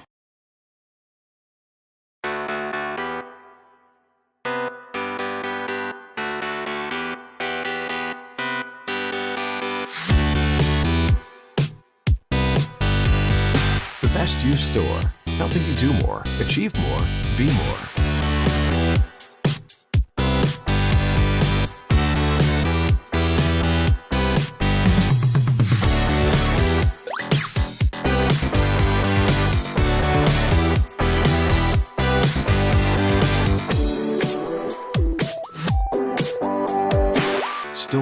www.thebestyou.co. Hey, we're back. So we are on day 3 of the Best You Virtual Expo London. I shared this story before. The expo started 5 years ago in London, in Excel actually. And we had around 55 speakers, 55 exhibitors. We had around 3,000 people attend. And then in our last expo, which was the last live event we did, which was in Olympia, we had just close to 14,000 people, and we had 180 speakers throughout the 2 days. So the show has grown exponentially, obviously, over the years. And if I fast forward, where we did an event in Long Beach in California, and then additionally to that, well, we did quite a few virtual expos with the new reality. We did the virtual expo in LA, the virtual expo in Miami, and here we are in London. So we are planning many more expos, but we're planning them now in 2022. And we're planning bigger events where we're going to have, and we're going to be discussing big subjects. We're going to be talking about, women. We're going to be talking empowering women in the 21st century. What does that mean? And we're looking at bringing it or taking it to 5 continents and having hundreds of thousands of people attend and really create conversations around empowering women and for everyone and us men to get involved in making sure that happens. We're also going to be talking and maybe creating an event around love, having conversations around love and how we can really dig deeper into understanding how important love is and the different types of ways of showing love with kindness, with taking care of the planet, with charity work, with literally helping people to find love and making sure that they understand and appreciate that they're loved. So those are 2 events that we're planning in 2022. We're also planning the Best Youth Expo. We're going to do a small mini expo for the youth, the younger generation. And we're planning on doing that in June 2021. All that's going to be available on the webpage, thebestyouexpo.com, very soon. But in the meantime, this has been streamed live. It's being streamed live on the Best You TV. And the Best You TV is available on Roku, Amazon, Apple TV, and those devices are basically all you need is an Apple box, or you need a stick, an Amazon stick, or a Roku stick, and you can be watching it. You can be watching it live, and you can be watching all the recordings from all the previous expos. And you can also watch NLP live talks, inspiring people interviews, and TV shows. We already have TV shows there, like Dr. Fabrizio Mancini's Thriving in the New Normal. We also have a new show coming soon from Mas Sajjadi, and Mas is basically going to be running a show which is going to be bringing, potentially hundreds of thousands of people. He's got an amazing, phenomenal following. So we're very excited about his new channel coming up. And then we've got Nicola Smith Jackson, who's also going to be having, who's talking today, and her show is going to be about training, teaching, coaching, and helping people find financial independence. And that obviously goes to every single detail, from running a business to managing your business cards, your bank accounts, investing in stock, what kind of stock should you be investing in, and so on. So Nicola's going to be speaking today, and those are the shows that we have on the Best You TV. So I'll play a very quick commercial about the Best You TV, and we'll be right back.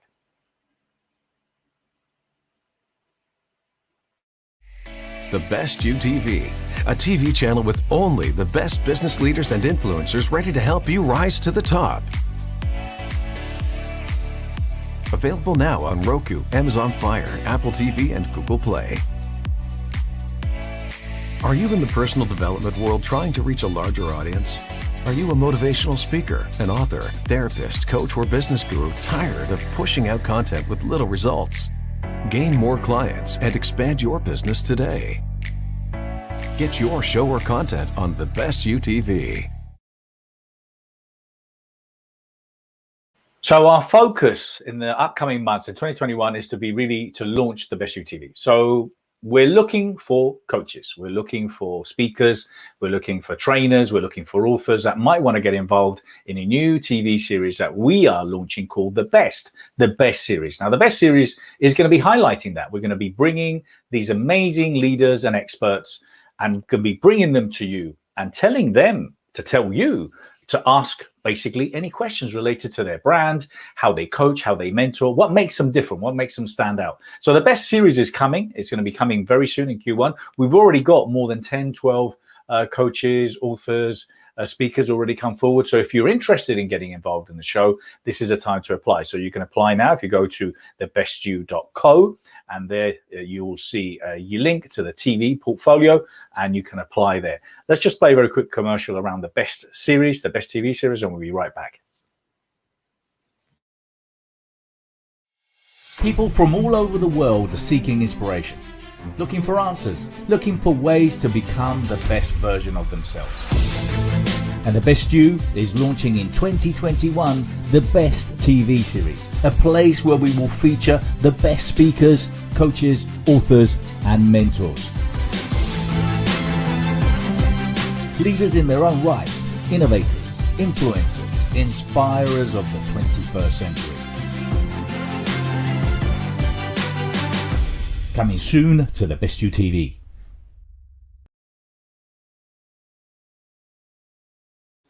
So that's going to be our focus, the TV. And also we're looking for brands. If you have a brand, it might be some nutritional products, some vitamins. It might be that you sell some kind of products related to the well-being industry. Well, we're looking for people that want to have their own shows, people that maybe want to advertise, maybe people that want to get involved in any of the in some of the channels that we already have to sponsor them. I don't know, but the potential opportunities for the Best You TV are just phenomenal. I mean, think about it. This is a personal development TV channel that can target, well, Roku, Amazon, Apple, and we're talking about more than 250 million people around the world. And we're talking about smart TVs where people can interact and can literally connect with anyone. So very, very exciting, everything happening related to the Best You TV, and there's a lot more coming soon. Now, what I wanted to do is I'm going to be bringing in a few guests in a minute, but I wanted to kind of position where this idea of what we're going to be talking about now happened. And it happened a couple of years ago.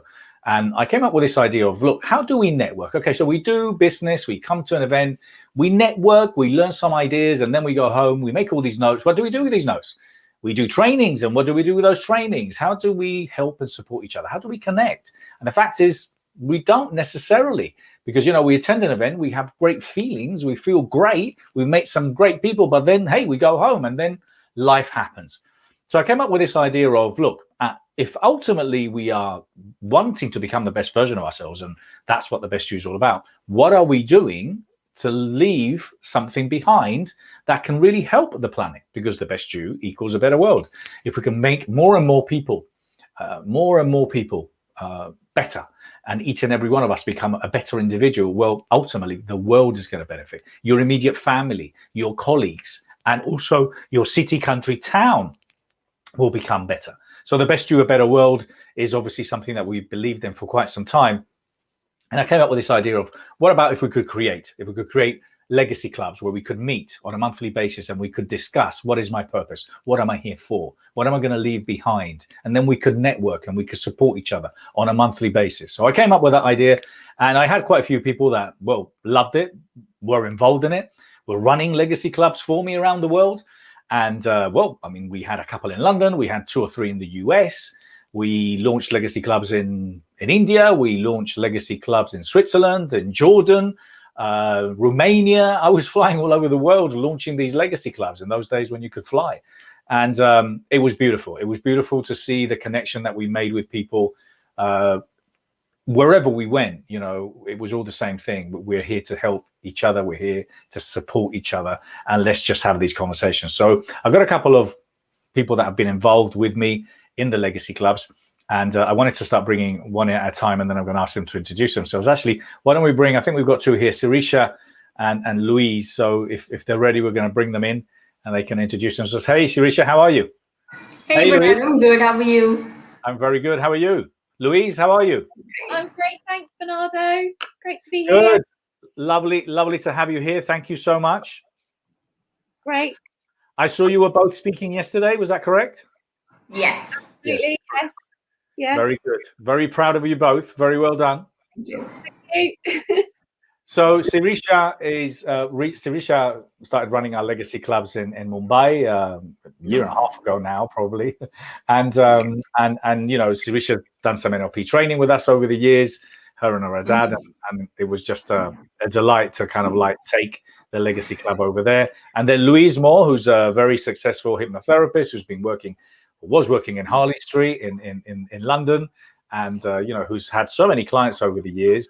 and also helped so many people, was very interested in helping us spread the love and the message of the Legacy Club in London. And then, kind of, as I said, then COVID happened. So I wanted just to thank you. And the idea was to really have the conversation around the Legacy Club, because my objective in 2021 is to establish some new parameters and priorities as far as the Best Legacy Club is concerned. And we really want to take it now all over the world virtually, which is obviously going to be a lot easier for all of us to do, to work with people remotely and allow people to attend, Zoom rooms where, they can all exchange and share ideas. So I just wanted to give you, first of all, to thank you both and to give you some kudos. So Sarisha, what did the Legacy Club mean to you, and what's the idea behind it as far as you're concerned? For me, the Legacy Club is all about purpose. I believe that, when you're here, it's not just about running a business, making that revenue, making that profit, but also building something beyond yourself, building something where you're contributing to others, contributing to society in a much larger way. The why exactly are you in business? Sort of like what you talk about in your book, The Question, Bernardo. And it's all about actually going beyond just the regular day-to-day work and helping each other build that legacy. That's what it's about for me. And that's why I got interested in it, because I work with a lot of business owners and I see them running after money. I see them running after profit. But that's so short term, right? It's all about tomorrow or the next 5 years. But then what after that? And I think when you build a legacy, you're building something big, you're building something long term.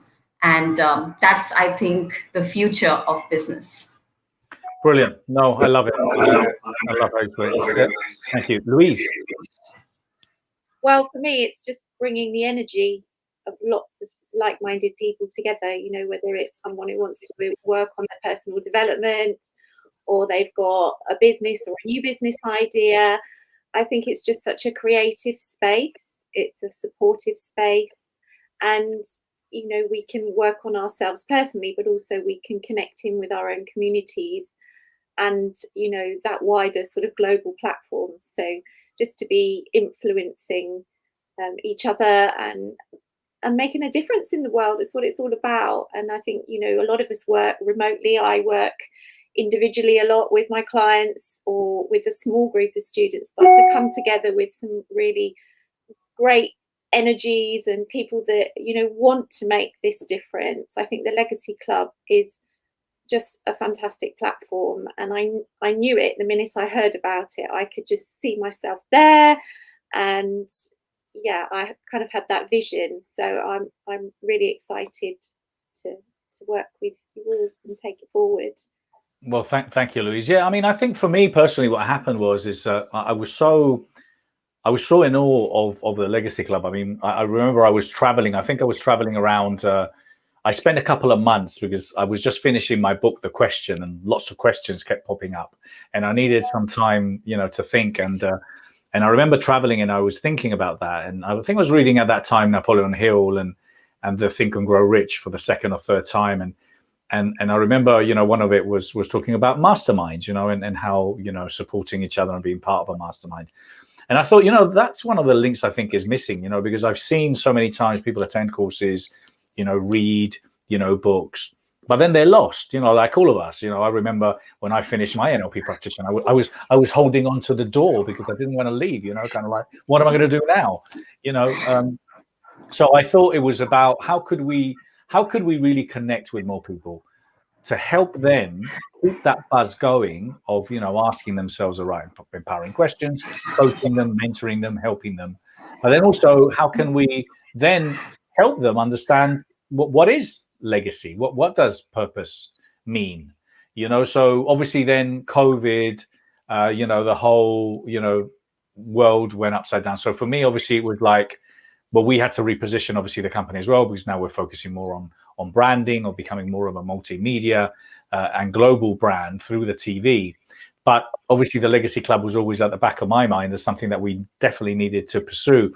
And having done these virtual events and knowing, how how they have helped so many people, you know, around the world, I thought, well, if we can now make it even more accessible, you know, where we could be, you know, reaching, you know, instead of, you know, a limited group, because we were looking at limited groups of maybe 100 people, well, maybe we could reach at 200 or 300 or 400, but we can make it accessible as far as financially as well, where we could then bring them in, and we've all got kind of like the same criteria.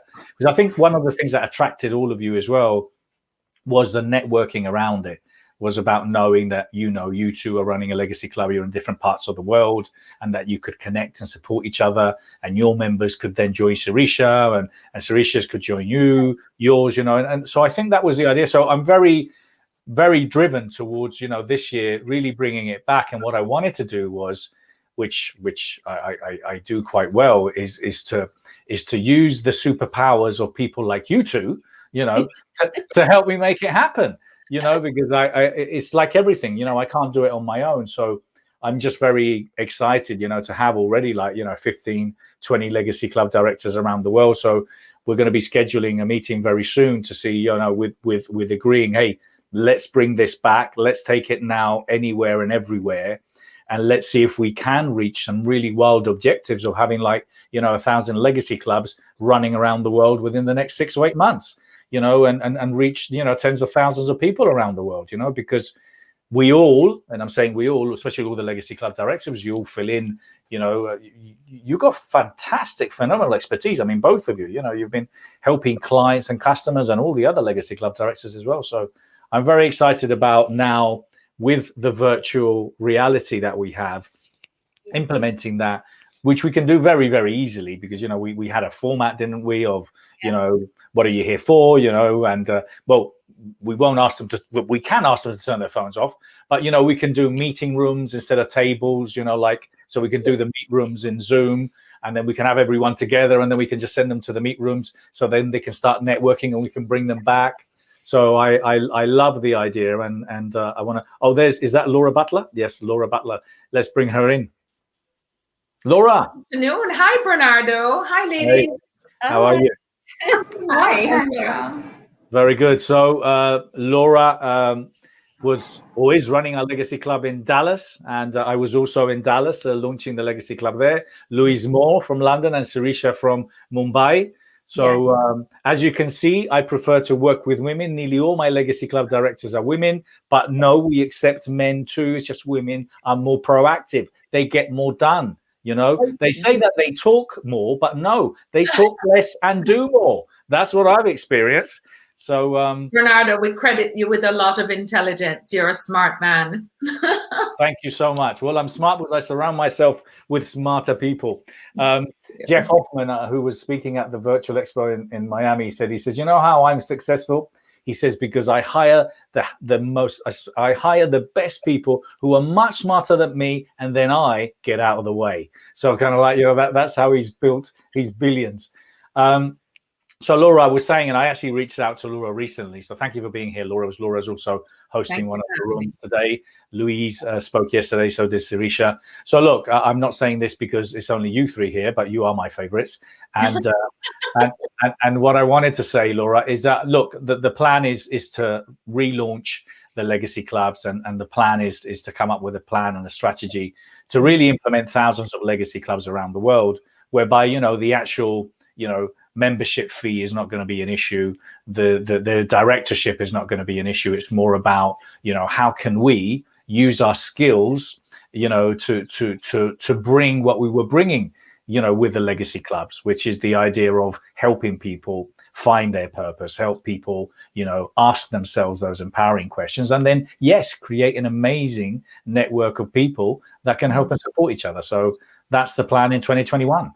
Yes, I'm very excited about that in particular, Bernardo, because as you said, find their purpose, but also to collaborate and achieve more together.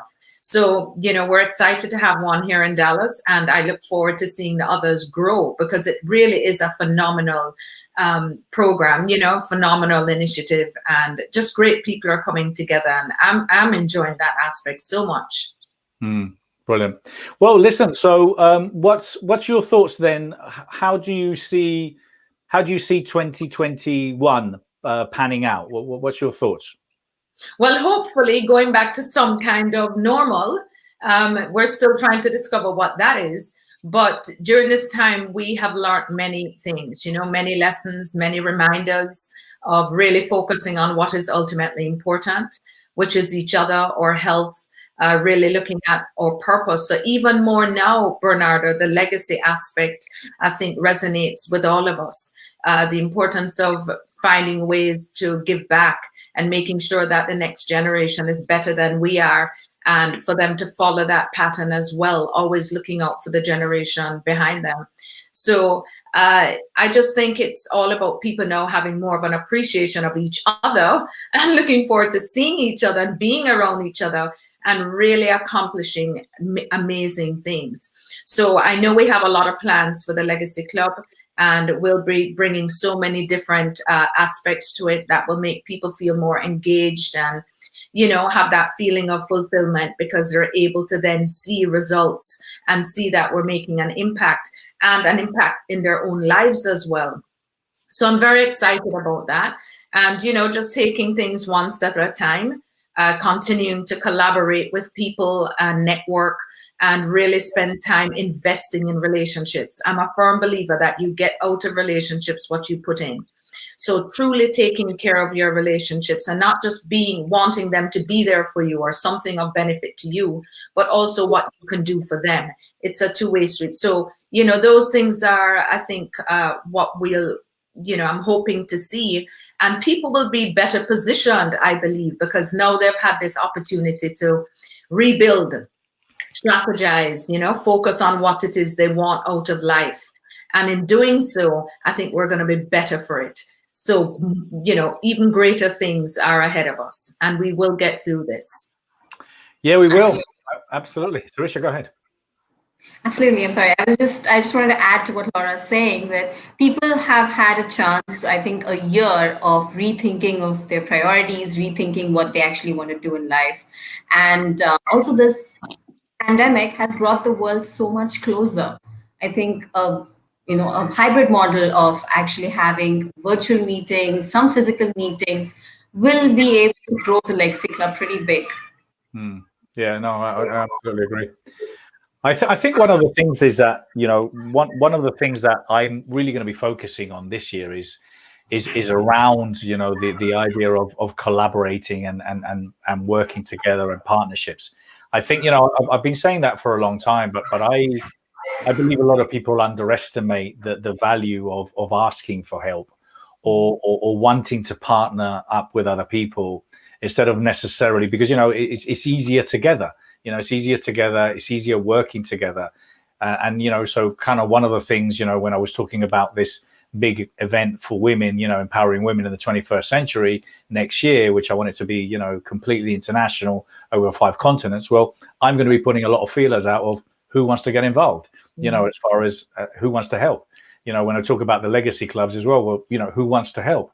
And the same with the TV and everything else. So my objective now in the next 2 or 3 months is to really, the rebirth of the Best You and my own, with ultimately having a very clear objective of reaching millions, and I'm talking millions and eventually billions of people. And in order to do that, we have to work with each other. So, I'm going to be putting a lot of feelers out to say, hey, who wants to help? Who wants to get involved?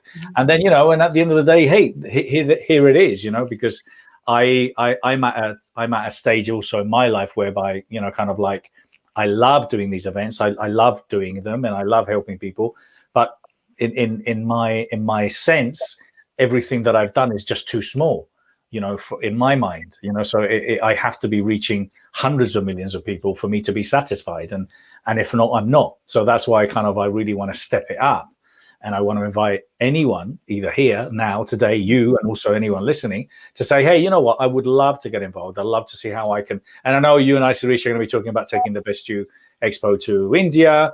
And I know we're going to be talking about, obviously, these legacy clubs and how could we get 1,000 legacy clubs or whatever we set our objectives to do in a relatively short period of time. How could we run a big global event around empowering women, and who could partner up with us? You know, who could we get on television? Could we create a film or films or documentaries around interesting subjects that need to be shared? And if so, okay, who could we bring? What kind of sponsors? Who would want to get involved? You know, those are the kind of things that I think, you know, yes, each of us individually are limited in what we can or can't do, but together, and all of us really chipping in and all of us really contributing, you know, I think we could do and have to do great things, because I would really like a spark to go up everyone's derriere now, you know, at the end of this 2021, that we just go out there and just just go and change the bloody world. Because in 2022, which is when I think it's going to really, really happen, I think the world could explode with excitement, with amazing things, with new teachings, new learnings, new ideas, things that we didn't think was possible. So this year has to be the year that we really ignite the rocket of creation and inspiration and go out there and make it happen. Absolutely. And Bernard, as you know, I have a women's conference coming up in March this year, and I have 30 phenomenal speakers, and I'm sure they'll be interested in participating in the 2022 Global Women's Conference that you're planning. And what I like too, and I commend you, Bernardo, is that, you know, we don't always have to think we have to reinvent the wheel. What you have done is created a platform for people like minds to come together that share the passion of wanting to give back. And so we don't have to do all the work, you know, to get it done, but we can join the team and have greater impact. And that's, I think, is what's so important, because there are so many people who want to give back, but the logistics and can be a challenge for them. And you just creating this platform is really a blessing, and we truly appreciate it. Well, thank you so much, Laura. Thank you so much. You know, as I said, for me, like, you know, the team, because we have a Best Youth Expo scheduled for June, which we're going to give it a little go, which we're quite excited about. But apart from that, everything we're going to be planning is in 2022, something very big, with that intention of obviously really going out and making a big impact. So listen, I want to thank you so much. Sirisha, we'll be in touch. Louise, yes. I know we need to be in touch as well. We exchanged a couple of emails just before the expo, so we'll be in touch. Laura, thank you so much for your support here today as well in hosting and everything that you're doing. Yes. And listen, from the bottom of my heart, lots of love to you all. I really, really appreciate you and love you very dearly. Thank you so much. Take care. Bye. Take care. Bye.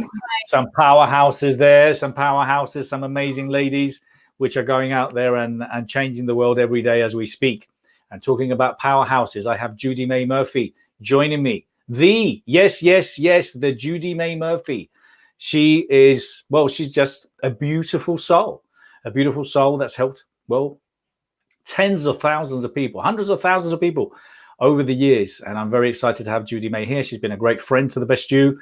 She's spoken at our live event and a couple of virtual events, and we're delighted to have her here sharing her wisdom and expertise. I'm going to be introducing her in a minute. We're going to play a very quick 5-minute commercial, and we'll be right back. Thank you so much. The Best You TV, a TV channel with only the best business leaders and influencers ready to help you rise to the top. Available now on Roku, Amazon Fire, Apple TV, and Google Play. Learn and grow from in-depth interviews, documentaries, inspirational talks, and motivational masterclasses from the world's biggest thought leaders, speakers, teachers, authors, coaches, and highly successful business gurus.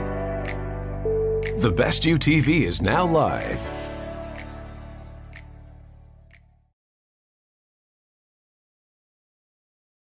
What do you think the best skills are?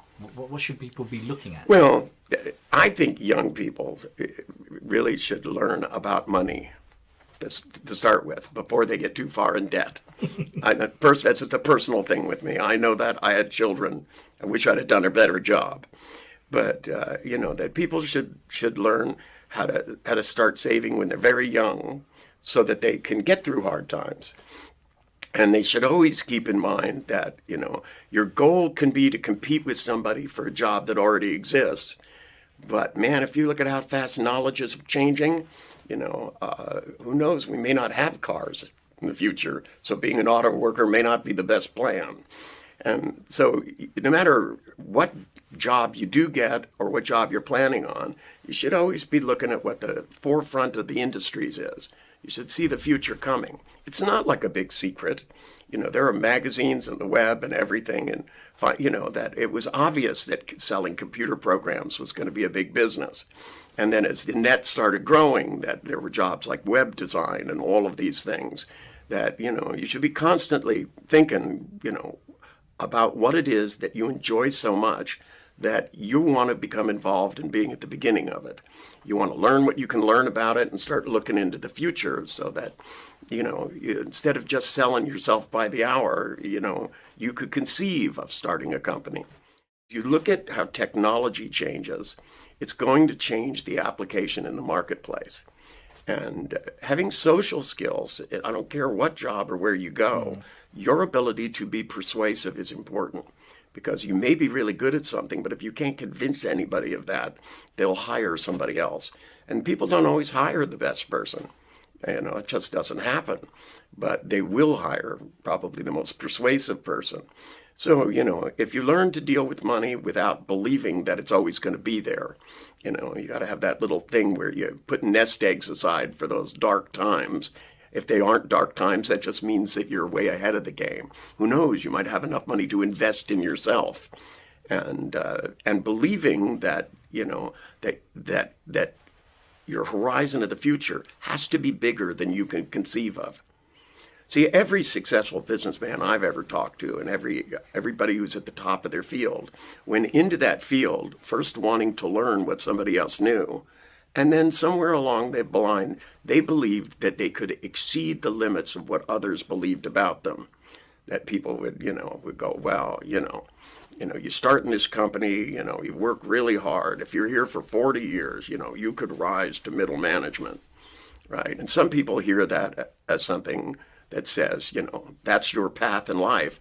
And some people go, well, maybe this isn't the right company, you know, and maybe this guy's wrong. Maybe I could be running this company in 5 years. If I thought about it right, I had enough good ideas.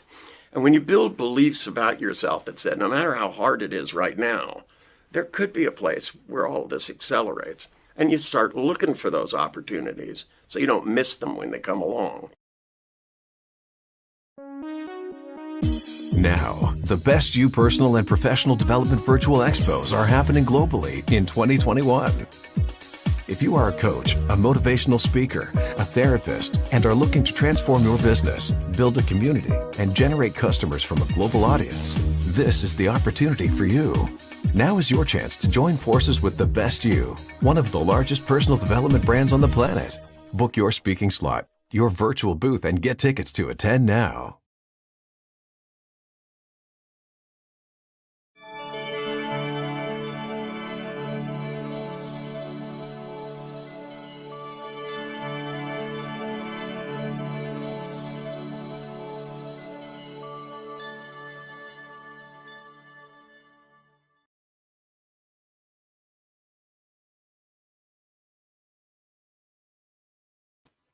Hey, we're back. We're back. And my next guest is already here. I'm going to do a very brief intro and then we're going to bring her in. And that's Judy May Murphy.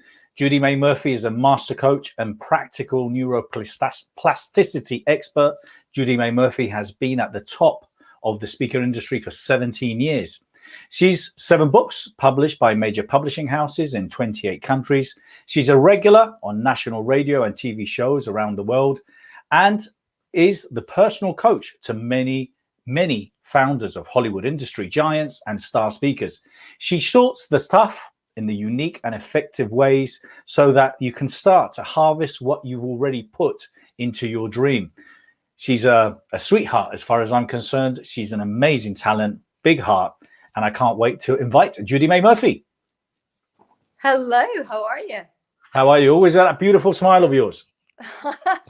Yeah, perma smile, right? Judy May, thank you so much for being here again. Thank you so much for being involved in the Best You Expo. Always a pleasure. It's just such a great team, such a great community around the world. I love seeing particularly the coaches and the speakers who are starting out, knowing that they don't have to wait years and years and years before they get seen and heard, that as soon as they're ready, they can come to the Best You, and that they've got like a really, really caring place that promotes them, that lets them know, you know what, you do have something to share with the world. So it's always an honor to be here with you.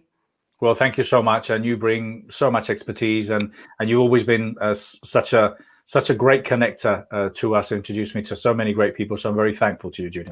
Thank you so much, and the floor is yours. Fantastic.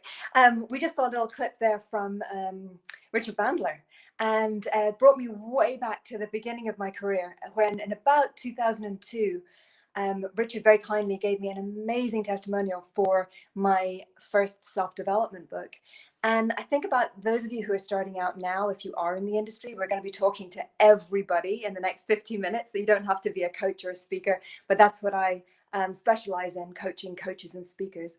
But I remember that back then, you know, it wasn't so saturated. The world itself wasn't so difficult to navigate as it is today. Now, the upside of that is there's just gorgeous, juicy, amazing things going on. And the downside is that sometimes you can get a little bit lost. And particularly if you feel that you have all these things started, that you've initiated this and you've made this contact and you've started having this happen, and it doesn't seem to be adding up to anything big, or you keep making these declarations to yourself and others, and then it's like, well, where did that go? I said I was going to do this. And after a while, you start to feel sometimes like a little bit of an embarrassment to yourself, and you start to feel unsafe.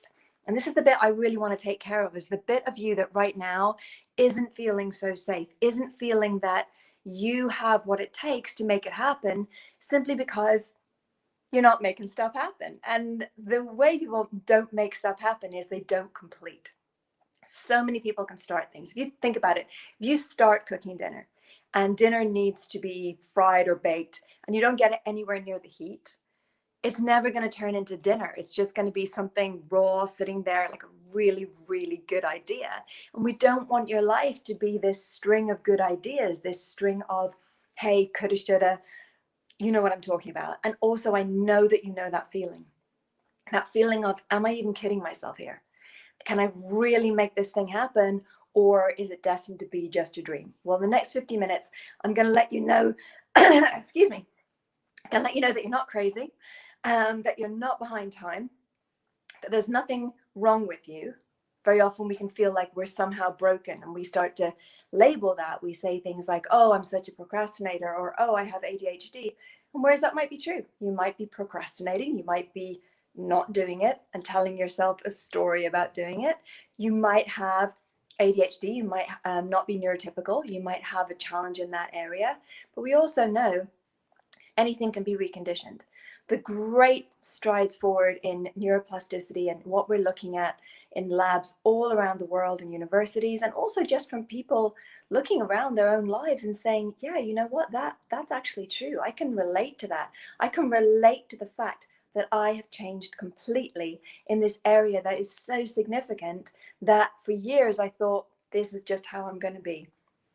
For me, it was untidiness. I used to be the most untidy person on the planet. I used to, like, you know, specialize in the floor drobe. Everything was hung up on the floor.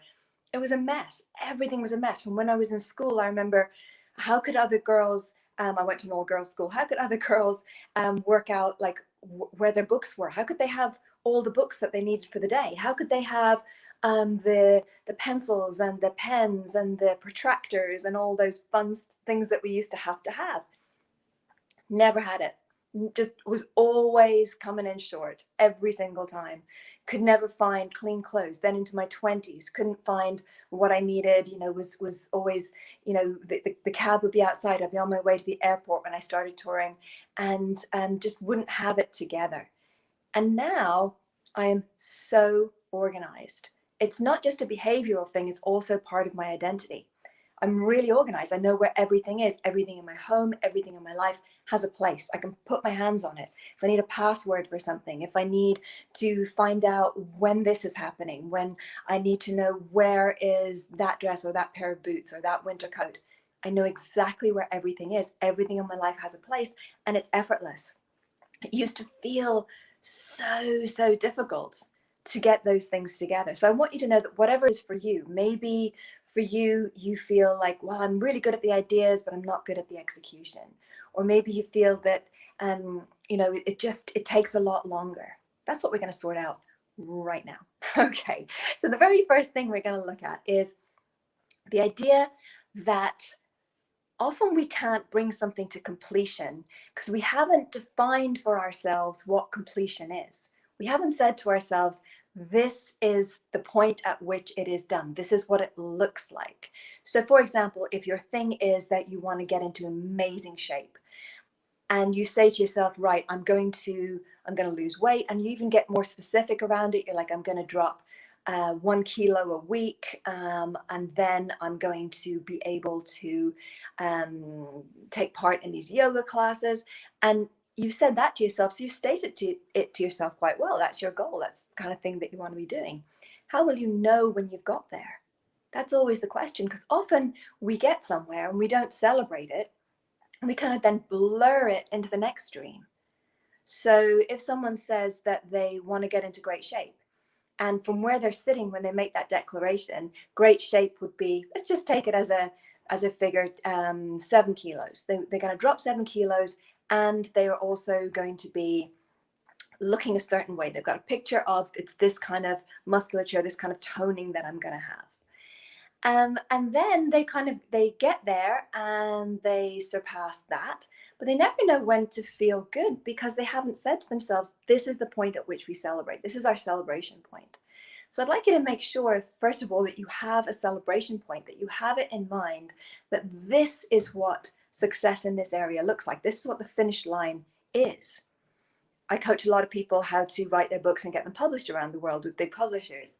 And a lot of them they'll sign the deal and I'll be like, well, why aren't you like really happy? Wasn't this what we've been working toward for the last few months? And they say, yeah, but now I have to do the edits, and now I have to start to think about the marketing, and I have to have a meeting with the marketing people in my publishing house, and I'm not sure if they'll understand what I'm able to do.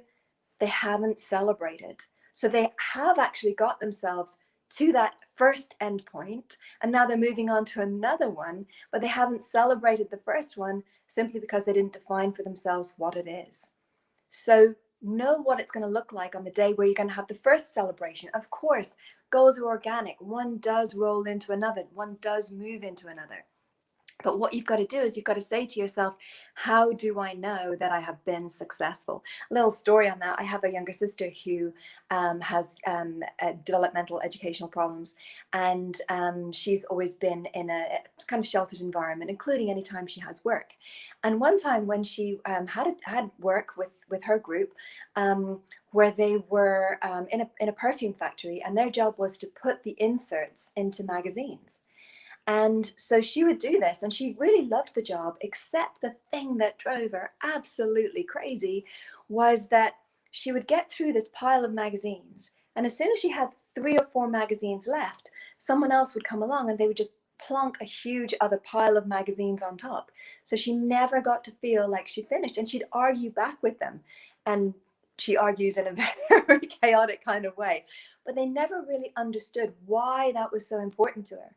Why is it so important that she got to take it right through and to see that surface completely clear of everything and to say, yes, I did that, rather than a feeling of, oh, and here's the next pile of stuff. We're all the same. We're all the same in that. That's exactly what we need. We need it in order to feel that reward.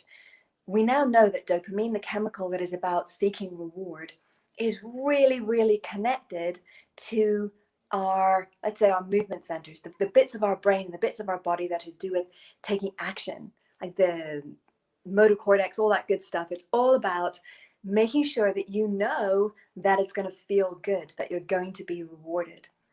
Because if you're not going to feel rewarded, your body's not going to join in. And a lot of times the reason that you're not getting through things, the reason that you're not bringing them through to completion is your head wants to do it, or at least a part of your head wants to do it, but your body is just not cooperating. And you say things like, I'm too tired. Actually, physically, if you suddenly were told that you were going to get £1 million for completing that action, I bet you would find that your body could handle it, that you could actually get that thing done. So it's not really that. It's not that you are physically tired a lot of the time. A lot of the time it is that you just aren't feeling like doing it. The reason you're not feeling like doing it is because you don't see that it's going to make a big enough difference. And this is why I always encourage people to set crazy, crazy big goals and crazy big projects for themselves, and also to shorten the timeline on it. So for a lot of you, if you say to yourselves, okay, I'm going to give myself 6 months, and in that 6 months, I'm going to have the first draft of my manuscript completed, or in that 6 months, I'm going to book my first speaking gig and get up there on stage in front of 500 people, right? So you're saying that to yourself. This is what you're going to do. And if you give yourself 6 months, it'll take at least 6 months. And in fact, it'll take longer. Why is that? Because you don't build momentum. There isn't an urgency. The brain is kind of thinking, oh, well, you know that you can do it in much less time.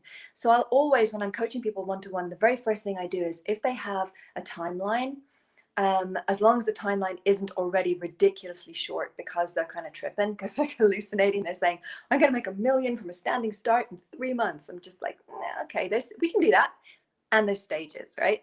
So unless they're doing that, usually what most people do is they give themselves an arbitrary amount of time to complete something.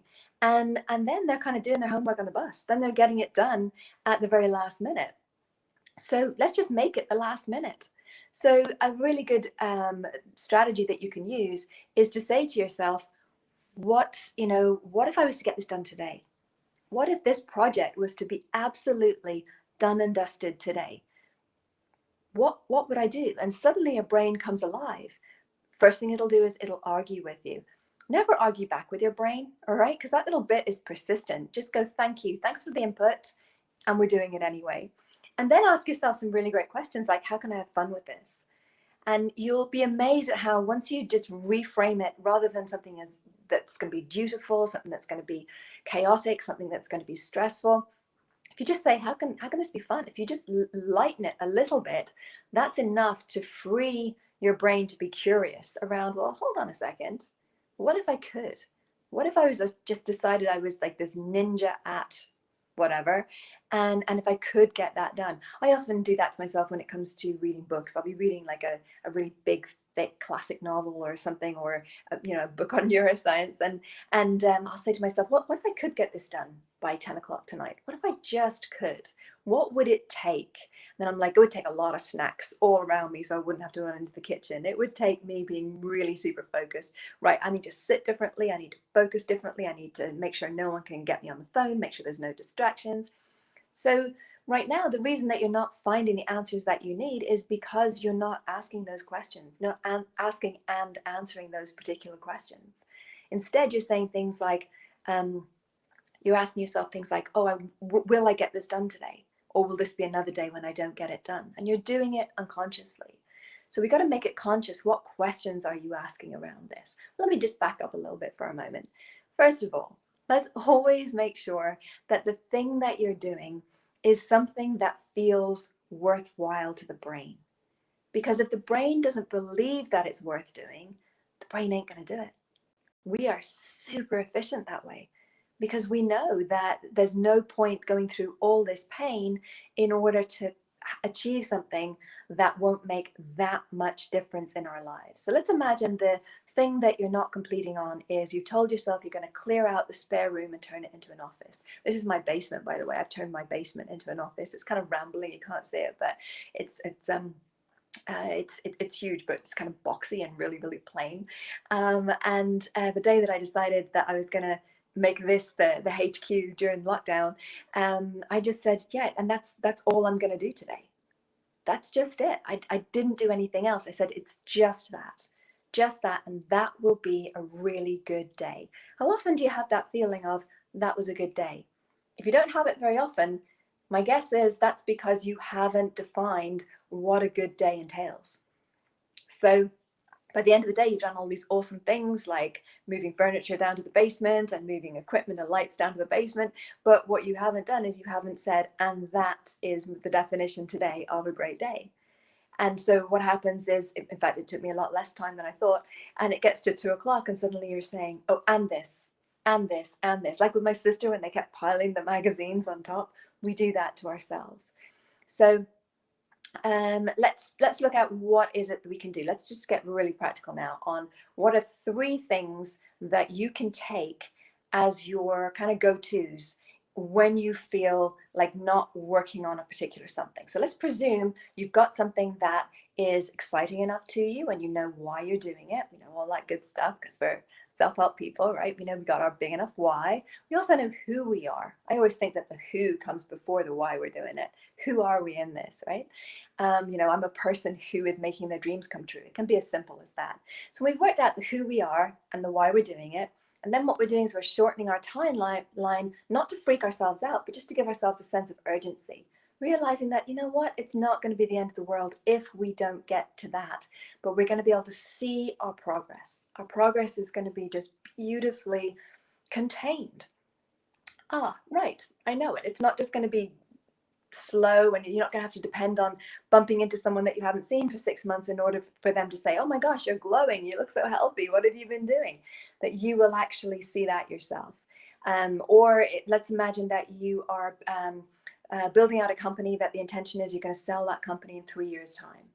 And so if you say to yourself, right, this week, if I really get to grips and I really understand what are the tax implications for paying my people in this way, then you can get to feel good about that. It's Friday and I understand that I need to be paying my people differently. I need to be using a different method. I need to be having them on different things in order that when I do sell, whoever buys won't have this, or there won't be these tax implications. All right, just a kind of a slightly different example there. I always try and use the most simple examples, but I also want people to know that this counts for however complex something is.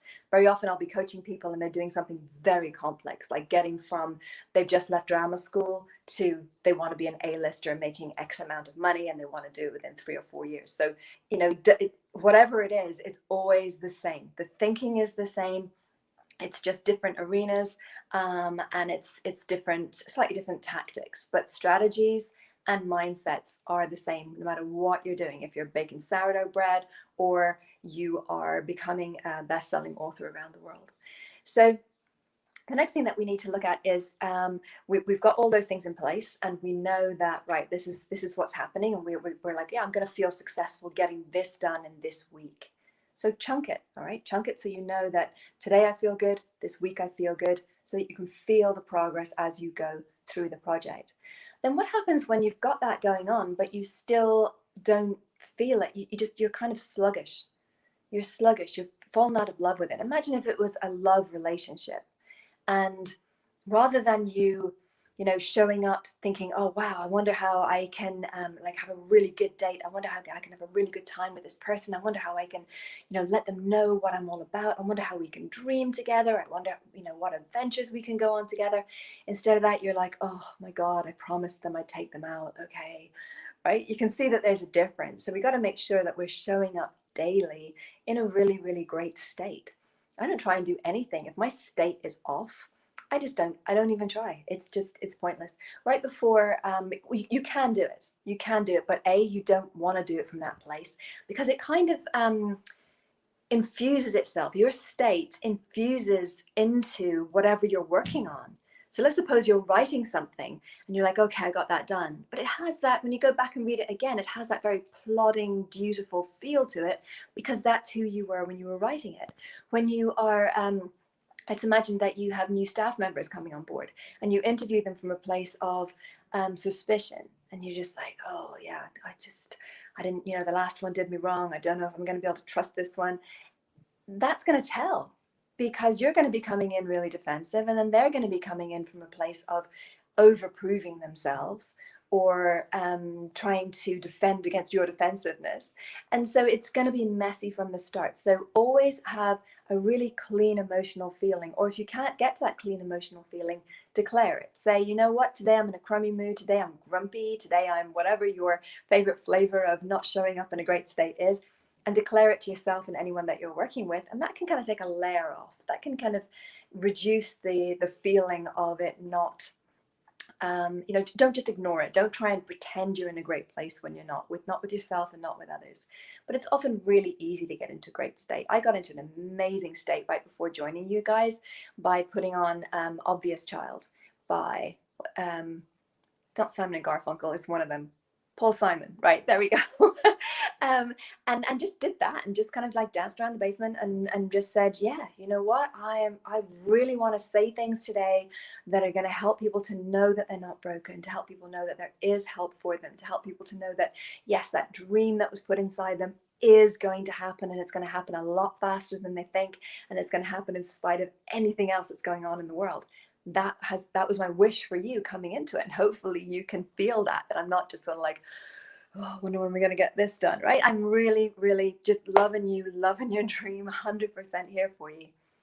So the next thing that we need to do is we need to make sure that we have a good enough reason to be doing it, even when the bigger why isn't getting us through. Because this is what we hear the whole time. When you got a big enough reason, then you'll do anything. And then we get to it and it's like, I've got a really big reason. I want to do this for my kids, or I want to do this for, to change this injustice in the world. And then you're just like, oh my God, what kind of person am I that I've got this really amazing reason and I just still don't want to do it. I'm still, watching Netflix, or I'm still doing something else that's, I'm cleaning my house instead of working out. I'm whatever it is that you're doing. And the reason is because you need to have a more immediate why. You've got your bigger why for doing the whole thing, but I've noticed that just isn't enough.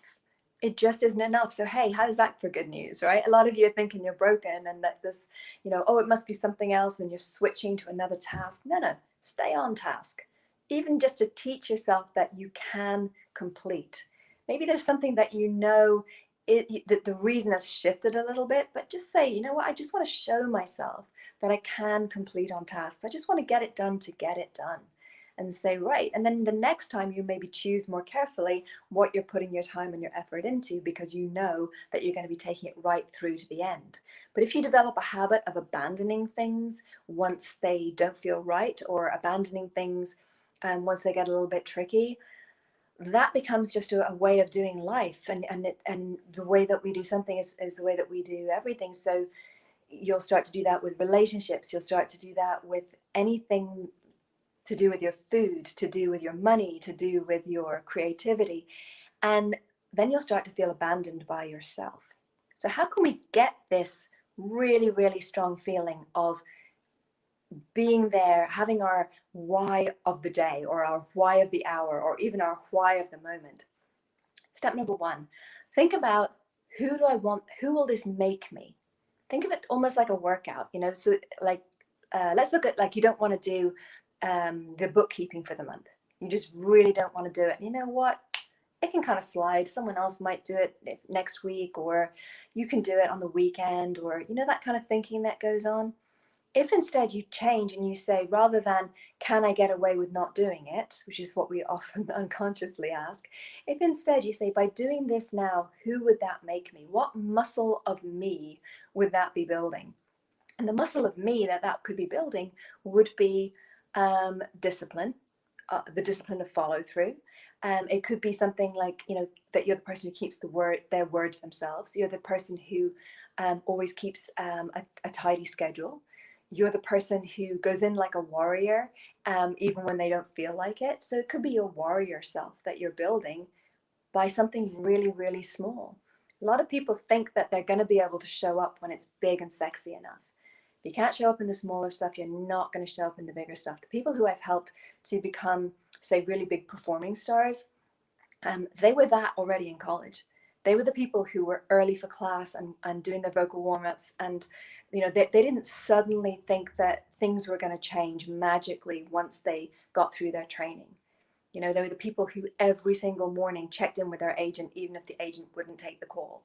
They would leave a voice message and all these different things. So you're always building yourself. That's what building your dream is.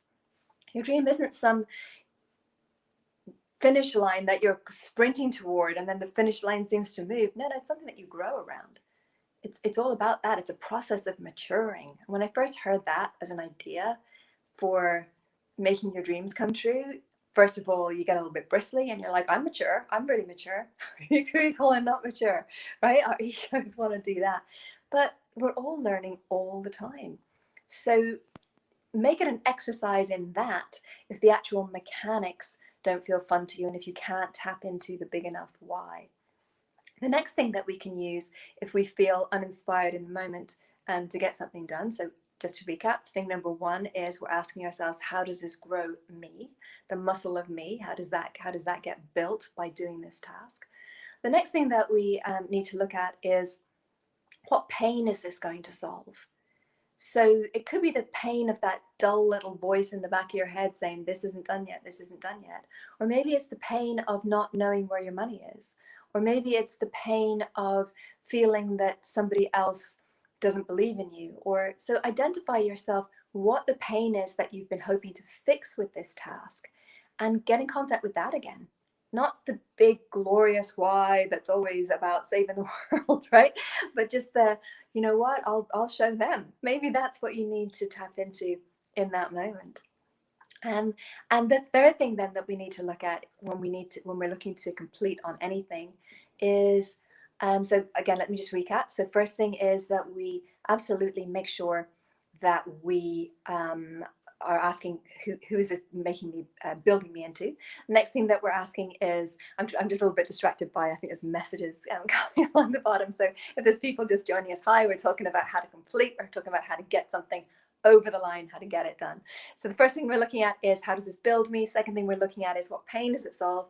And the next thing we're looking at is, what does this allow me to then do? So we're looking at what I call the dream beyond the dream. So if you can get all this stuff just done and dusted as fast as possible and as beautifully as possible, what does that permit from that place? So it's not just say that you're going to get your spare room cleaned and make it into an office.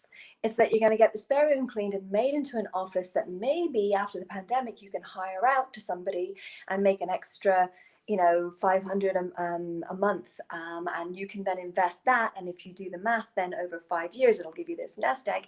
And you start to think about, what will this make possible next? Or maybe it's as simple as, when I move into that new office that used to be the spare room full of all that junk, then what I'm going to be able to do is really focus and really start to create YouTube videos, or start to, you know, whatever that is for you. Look at the dream beyond the dream, because otherwise your brain is going to go, office, okay, but I can kind of do it from my living room right now. There's not that vision of, you know, why would I even do this? So that's what we're going to be looking at, is, what is it that you have been doing and not doing, and why? It's so important that you get to grips with that. What is it that you've been, when you haven't been completing, why is that? Is it just that you haven't been visiting it enough? I'm trying to put everything in here, in case you haven't noticed. I'm trying to put everything in here today. I've actually got a course which is starting, a workshop rather, which is happening next Saturday. So if you're watching this live, do reach out, info@judymay.tv, and we'll let you know all about it. But right now, I just want to give you as much as possible so that you can go and have a better week, or at least get excited about the idea of, oh, it's not me, it's just I didn't know these certain things, right?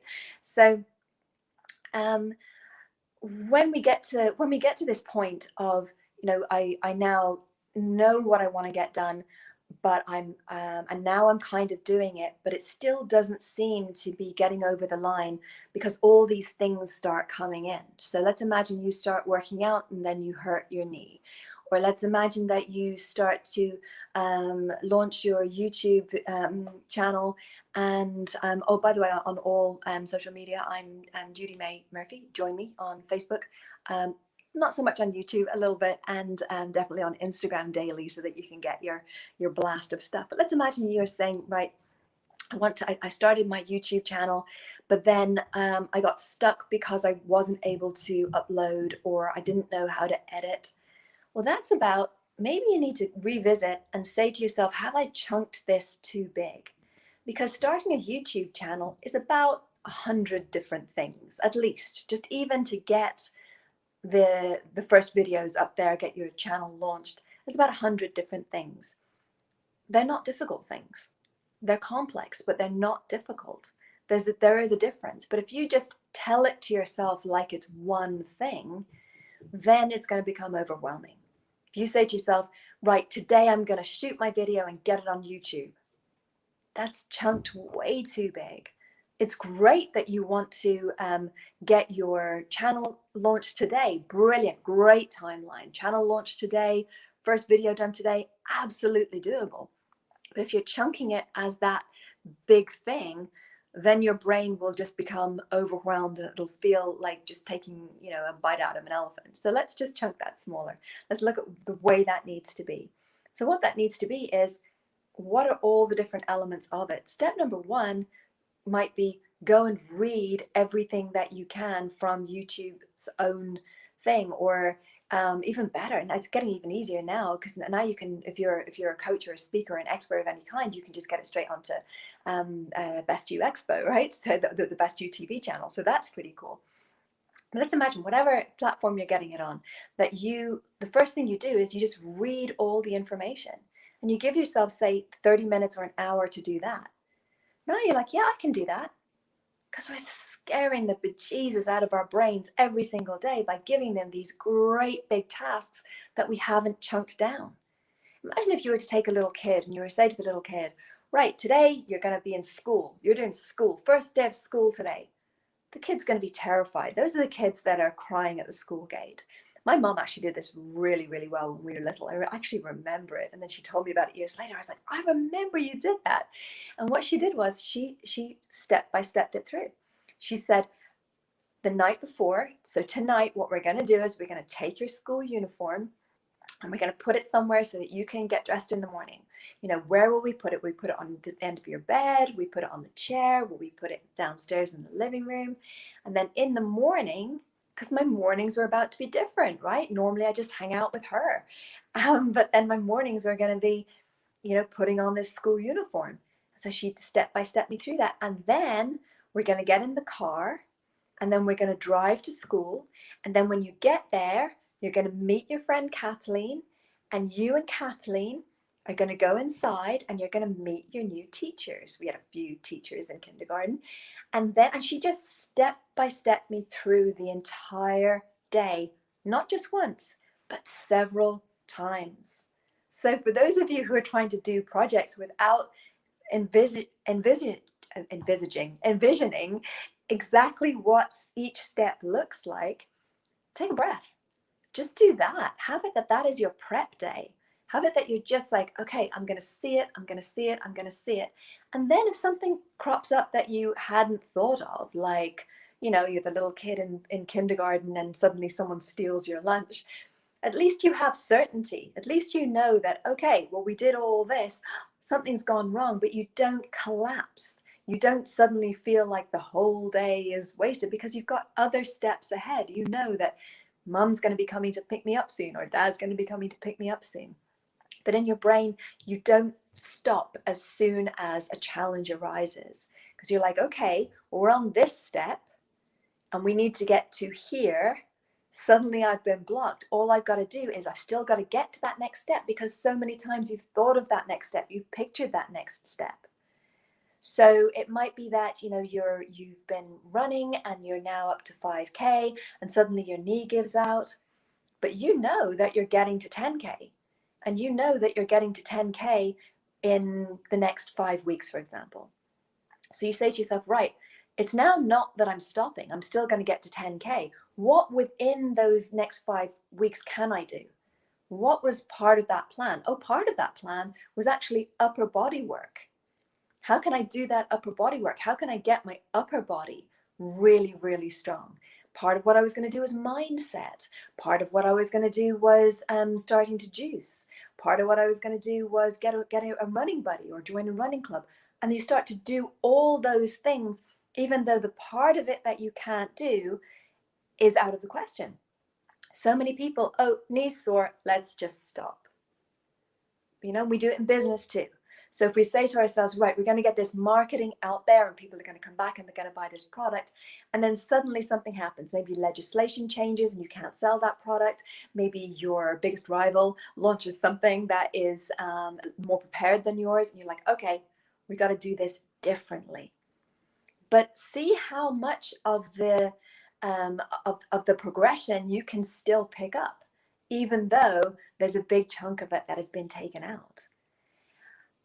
Often we wait until we feel like doing things. We know this about ourselves. But the great thing about having things so planned means that even if we have a really, really bad day or a really bad pandemic, we can get ourselves back on track.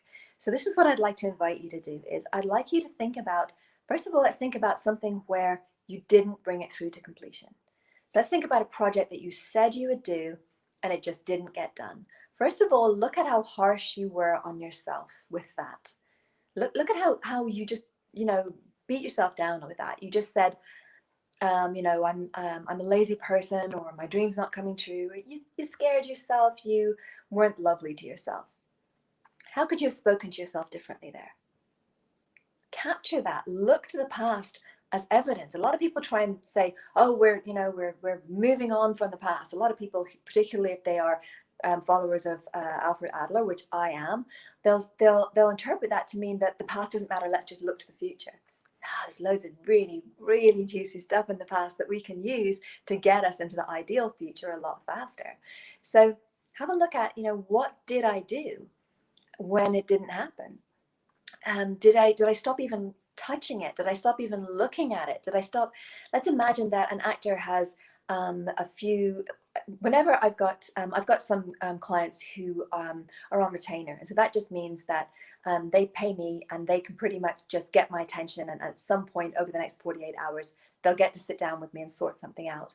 And sometimes I don't hear from them for weeks or even months. And I just know that means that they're okay. But I can kind of feel it when, normally they would have checked in by now, and I'll check in with them. And very often they're not checking in with me because they're not doing well. So check in with your coach and check in with yourself whenever you feel things aren't going well. But we do the opposite, don't we? We pull back. Whenever we feel things aren't great, we pull back. We've got to get out of that habit. We've got to just take a deep breath and say, I don't have to do anything, but I have to be in the arena. I have to be in the room with it. I have to touch it. So let's imagine if you have a big investment disappointment. Just go and look at the figures. You don't have to sort it. You don't have to try and get the money back. You just have to look and say, what happened here? And just breathe and know that you're okay. But look at how, if you have a habit of taking yourself out of the game as soon as it gets disappointing, that is a huge thing that we can turn around quite easily. And one way that you can do it is go into the room, go into the arena with someone. I'm available as a coach. I coach people who are in the absolute beginner stage. You do not have to be an A-lister to work with me. You do not have to be one of the big superstar speakers of the world to work with me. I work with everybody. We're going to get you to those big places. That's the whole point. But if you're trying to go into those scary, hurt places on your own, it can be a lot. And very often when something's a lot and we've got a lot of things that are a lot, we tend to just not go there. So be ready to go back in. Then also look at what your patterns are for when you do pick something up. What do you do when you do get back on the horse? What is it that you do? Do you tend to say, oh, you know what? It's not this, it's something else, because you want to start fresh because, oh, it's not running, it's yoga. Oh, it's not yoga, you can do that endlessly, right? You can be like, oh, no, I'm not going to be a coach of young moms. I'm going to be a coach of middle-aged entrepreneurs. Oh, actually, what really interests me is to be a spirit coach for middle-aged entrepreneurs. That as soon as the initial thing doesn't work out, that you're switching. Are you a switcher? Earn your way out. If you want to move on to something else, you got to earn your way out of it. Same thing as if you were a switcher in relationships. You've got to make that relationship that you're currently in the best that it can be from your side. And then from that place, you can leave. So you got to earn your way out always. So look at what your patterns, what your habits have been for times you haven't completed on things. Then look at what your habits have been when you have completed. What has been the thing that's kind of given you that kick or given you that ability to get it done? Is it that you suddenly brought someone on board who was really, really skilled at managing detail, or someone who, the thing that I usually do is I bring someone on board who's physically really good at the push. Someone who just says, right, like rolls their sleeves up and says, right, let's just get this done. And I'm much more about, being all fascinated with the details. And so having someone who's more like physical in their way of dealing with the world, that's the thing that usually gets me over the line. That if I'm doing something, if I hadn't got the basement all set up as the office, and like I can't bring someone into my home right now because we're in lockdown. What I would have done is I would have got someone, and I know who it would have been exactly, and I would have paid them to just be on a Zoom call with me and just be telling me now this, now this, now this. That's what I need. You probably need something different. So work out what it is what it is that you need to get you over the line. Maybe it was that you know, if you know that someone's going to be looking at it, that's the thing that gets you over the line. So maybe you never clean until someone's coming to visit, or someone's going to see it on a Zoom call, or maybe you have a particular event that's coming up. Great. What if that works for you? Create that. If you need an event in order to get into really good shape and you've got no events coming up, create an event. You know, even if it's something like, okay, I'm going to book someone to take a photograph of me in swimwear. So I have that for when I'm 90 years old and I'm sitting in my rocking chair. Hopefully you're not sitting in your rocking chair at 90. Hopefully you're rocking in that rocking chair and jet skiing and doing all kinds of things. Because we're all about living right through to 110, doing incredible, incredible stuff. But in order to live that incredible life, we do need to become more aware of what is stopping us and what's making us go. What are our internal red lights and what are our internal green lights? And it's completely personal. It's very different from everybody. For a lot of my colleagues, the thing that gets them going is, you know, they're going to be on a huge stage. For me, the thing that gets me going is I'm going to have the breakthrough thought. That's my motivation. So work out what your motivation is. For some people, their motivation is this is going to look incredible.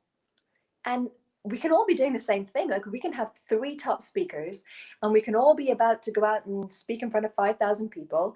And our motivation for that is very different. For me, it's just let me say the one thing that they haven't heard before that is going to be the breakthrough thought. That's always that's kind of like my prayer before I step on a stage. Is that let me do that. Let me be there for them. Let me just be that breakthrough person for them. And that one thing that I say, hopefully it's more than one thing. Hopefully I'm reminding you of a lot of things that you already know. But for one of my colleagues, it might be, I'm going to get their energy going. They're going to be energized like never before. Or for someone else, it might be like they're going to break through and realize that they're the warrior that they have never realized. Whatever it is, it's very different. For some people, they just like to be looked at. It's just that. What really gets them up on stage. They do a great job once they're up there, but they just love the adulation. Don't fight it. If that's your thing, don't fight it. If what you love is creating tribe, having family around you, how can you attach that to the thing that seems to be separate from that?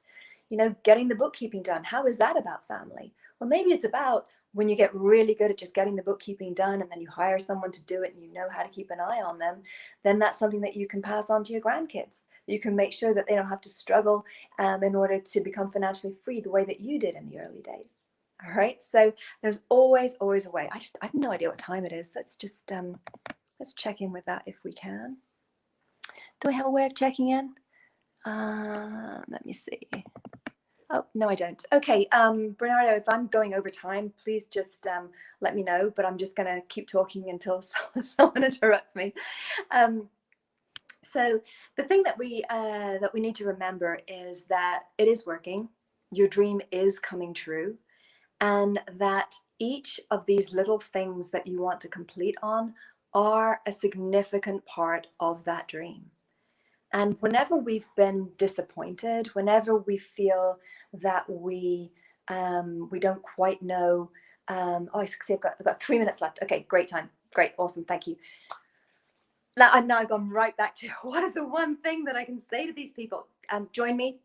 Please join me. Even if it's just something like you're on Instagram and you're seeing the little notices of yay, come on, you've got it, that I put up there every single day. If it's just that, please just introduce yourself. I think you can probably tell from me that I have this extraordinary business, absolutely extraordinary. I get to live my dream. I get to do what I want to do in this life. I've been in this game for, do you know what? It's actually 19 years now. I've been in this game and really, really loving it. And I've managed to do it as me. I've managed to do it without having to be shouty and pushy and loud and arrogant. And without having to hurt anybody or use anybody. I pay everybody that works for me. Even if someone comes to volunteer at one of my events, I make sure I pay them in, putting them on to one of the courses. If you want to have that kind of a dream, maybe I'm the person that you want to be working with. Just as a suggestion, explore it with me. Reach out, info@judymay.tv. Introduce yourself. Let us know what you're up to, and we'll let you know what we've got going on. As I say, I've never had to kind of scare anybody into doing stuff with me. What we're going to be doing on the workshop is this was kind of a bit of a chaotic dump of information, but just because I only had 50 minutes, I just wanted to get you excited about what was possible for you, to get you to know that you can be the kind of person to complete, and to give you just a few tricks and tactics to make sure that you can get yourself out of the muddle. If you want to do it in a more systemic way, if you want to do it in a way that's actually building it out for yourself and guaranteeing a particular result on a particular thing. If, say, for example, you said to yourself, right, by the end of February or by the middle of March, I want to have this thing in my life, that is definitely something that I can help you with. And to realize that you can get this done no matter what's going on out there. There are plenty of things going on.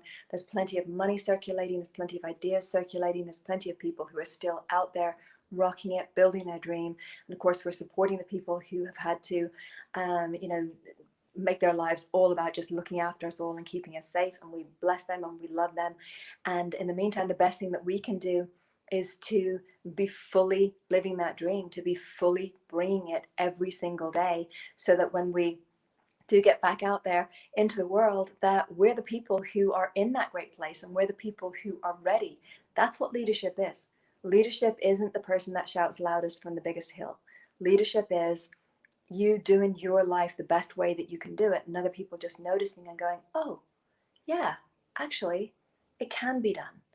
Life is doable. Life is absolutely beautiful. The most brilliant gift, the most brilliant adventure. And it's been lovely to adventure with you for the last 50 minutes. And really looking forward to seeing you all very, very soon. Judy May, thank you so much. Oh, absolute pleasure. Always. I love this community. Absolutely love them. And maybe you'd be able to tell them a little bit more about, I wasn't sure on the details of how they can get themselves on Best You TV. I know that a lot of people have seen me on that, and I know a lot of people are looking to be part of that. So that was something that I couldn't fill in that bit of information, but you're the man. Yeah, no, thank you so much. And luckily we've got your previous expos as well on the Best You Online, and they've got your contact details there as well. So yeah, no, thank you so much, Judy May, always for your generosity with everything. I appreciate you. Likewise. Take care. Lots of love. Thank you, Judy May. Always a pleasure to have her here speaking and sharing ideas at the Best You Expo. She's such an amazing expert. She's been all over the world, sharing so much expertise over the years in so many stages with so many great speakers, and connected to anyone and everyone. So if you're looking for a coach, someone that could guide you on that journey, and someone that can help you in business or whatever it is you want, get in touch with Judy May. You've got the details. We played it before through her video.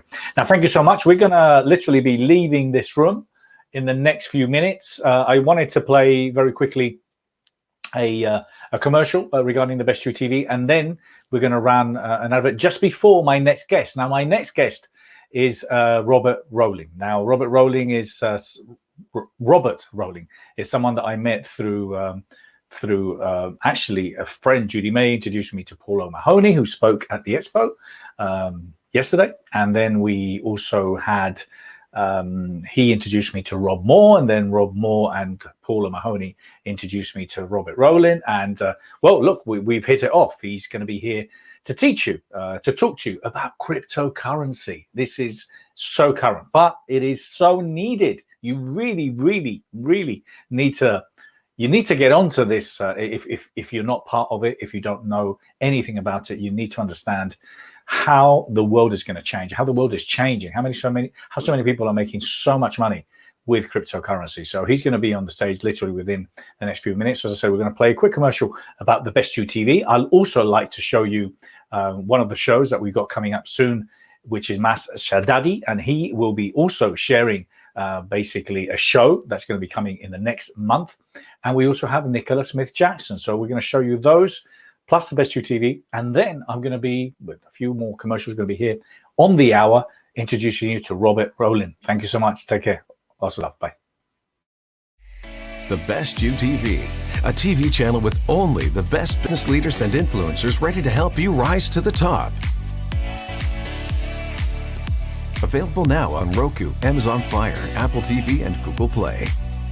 Learn and grow from in-depth interviews, documentaries, inspirational talks, and motivational masterclasses from the world's biggest thought leaders, speakers, teachers, authors, coaches, and highly successful business gurus.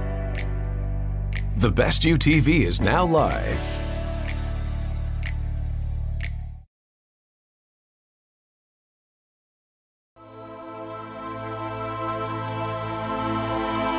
My passion is to set people free by helping you transform any area of your life more effectively and faster than anything you've tried before. I do this by unique abilities gifted to me through 2 near-death experiences that allow me to help you change your frequency, changing your life.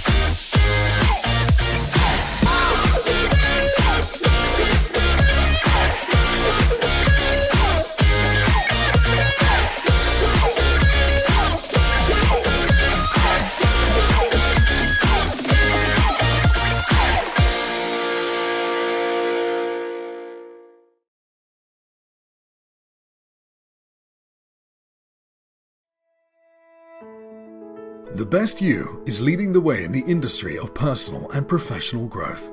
Through our magazine, expos, e-learning, TV, club, and awards, The Best You's objective is to help people achieve their dreams, to do more, to be more, to live a life without limits.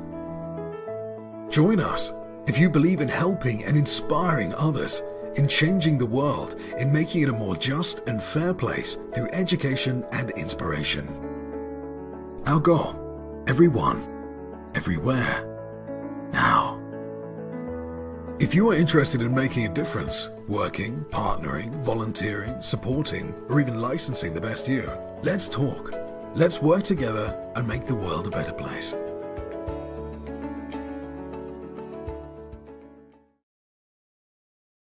The Best You Online, featuring in-depth interviews, motivational talks, and inspiring masterclasses from the world's top experts, motivational speakers, business gurus, and thought leaders. Leaders and influencers from all over the world are here to share their knowledge and skills with you.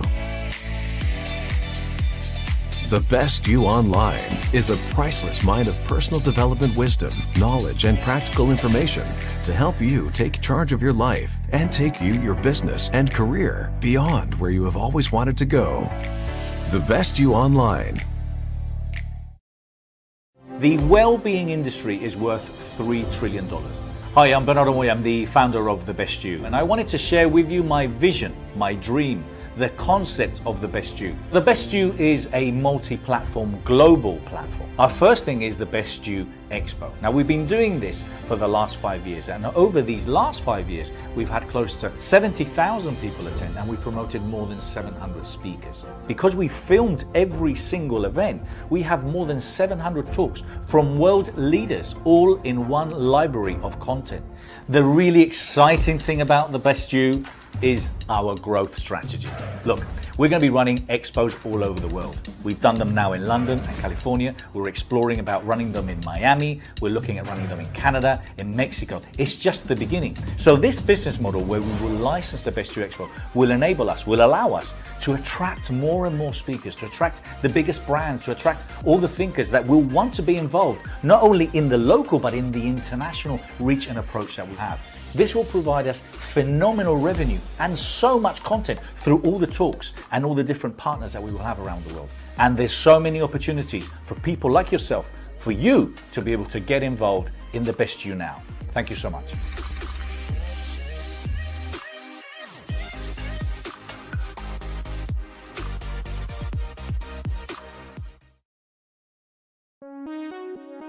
Now, the Best You Personal and Professional Development Virtual Expos are happening globally in 2021. Whether you want to speak, exhibit, or attend, these are online events for all those passionate about living a better life, creating a better world, gaining greater mindfulness and meaning in these new times, and becoming the best version of themselves. Book your speaking slot, your virtual booth, and get tickets to attend now. What is life? Your life isn't just about what you're doing now. Your life is the sum of every hope you ever had and everything you ever wanted to be. Life is about the situations you deal with, how you get to where you want to be, and how you become who you want to be. Life is a collection of moments and memories. Life is about being alive, feeling alive. Life is about dealing with whatever fate throws at you. Life is about staying on top when things are challenging. Life is about enjoying yourself, about finding yourself, about leaving a legacy. Life is about looking and feeling good, about staying ahead. It's about being the best you. What you want, what we all want, is a life without limits. So why don't you be the best you?